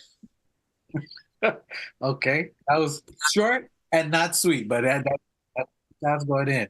New Knicks. Final thoughts on the rest of the week? Any games? Any final thoughts on our players? On trades? The thoughts of 2 Shots Pronto are not the thoughts of the Organic Fanatics show. Disclaimer. Put the disclaimer alert. Disclaimer. That boy is beyond saucy. He been mixing brown white with something else. I don't know what it was. Fucking I like to thank everybody in the chat. Coach, Michael Drake, Johnny Blaze, everybody, the usual suspects. Man, Justin. I mean, full brim salute to y'all. I mean, with no brims. I mean, and we try to provide a little bit of entertainment. We ain't too serious on this side, bro. Like, I mean? Maybe when my cousin don't be saucy and shit or 2 shots, you know what I mean? But we don't. We just hanging out, man. We family out here. We hanging out with y'all. Y'all family. Y'all could have been anywhere in the world, but you're here with us. And we greatly appreciate that. Fucking salute to everybody in the chat, replay gang. Follow, like, share, and subscribe. You know the vibe. Salute to Mike, the specialist. Hit the bell. We're trying to get to 1,000. Yeah. We're trying to get, we're trying to get places this year, shout out to 2 Shots, bang, bang. Shout out to my brother for holding the helm down, the quarterback of the squad. And Hey, I got that. Preacher, and salute, Emangelo. You see, listen, we're gonna try to put a link maybe next week. We're gonna work on putting the link out there so we can get Michael Drake, Keith Watkins, all you guys to maybe jump on the show and give us some of your takes, because they're like, we need a telephone line or a link. So Emangelo, no pressure, but the pressure's on you, sir. All right, so he's if you could set up a Discord, that'd be pretty cool too. That's we're gonna work on that. We got things working out in the future. You know what I mean? We like to here at the Organic Fanatic Show. We love and appreciate everybody, but there's other podcasts that do that type of stuff, and we trying to stay a little original. It's not that we don't enjoy the feedback and the thing. I don't want nobody, you know what I mean? We imitate none, you know what I mean? I'm not trying to squash it, but you know what I mean? I don't want other heads to think. I respect it. So we'll see. We got future things coming. We got WhatsApp Wednesdays coming. You know what I mean? That's in the works. You know, we got a few things trying to work out, Little King song, but we definitely working on some future things. Maybe on WhatsApp Wednesdays, we can have some of the fans call on the WhatsApp chat, and we can have a group chat. Maybe we can do something to that fact for WhatsApp Wednesday. But we got a few future things coming for y'all, and we really appreciate that. Everybody in the chat, appreciate you, Michael Dre, Keith Watkins, Johnny Harris, always dropping haymakers out there. G-Man, we appreciate you. Just Nicks coming out. Everybody that's always on the chat, we appreciate you guys always. If you guys checking us out for the first time, Fridays 5 p.m., Sundays 5 p.m. We always out here. Replay gang, we know we appreciate you guys. Like, subscribe. We love the comments. That's how we get loose here. We get loose in the comments, so we appreciate you. We're going to be talking Friday about the games. Let's go Knicks. We got this W against Portland. That's what I'm looking for. I'm looking for an all-out battle against Dallas. I'm looking for a breakout game for OG. I'm calling it out right now early. OG Anunoby is going to do something serious in Dallas. Yeah, yo, you know, it's not the Organic Fanatic Show without the extendo outro. A PSA, shout out to my squad, Black Empire. You know what I mean? Shout out to my, you know what I mean? Y'all go check out Bully This Ballin'. Get that shit rolling, you know what I mean? Salute. Yo, we definitely got the Guinness Book of World Records longest outros ever. So we appreciate you. Hey, Angelo, I know you dropped the man, drop the video one more time and then do that outro if you can. Oh, get us out of here. Forbes and Fields in the building. My God, what's good? And I salute the new Knicks. Let's get it. Shout out to the new Knicks. The new Knicks, salute my guy.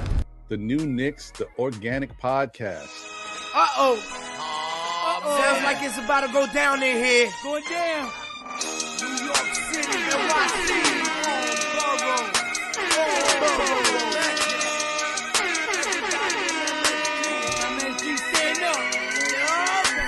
Brooklyn, Staten, and the Bronx. Manhattan, Queens, what you want?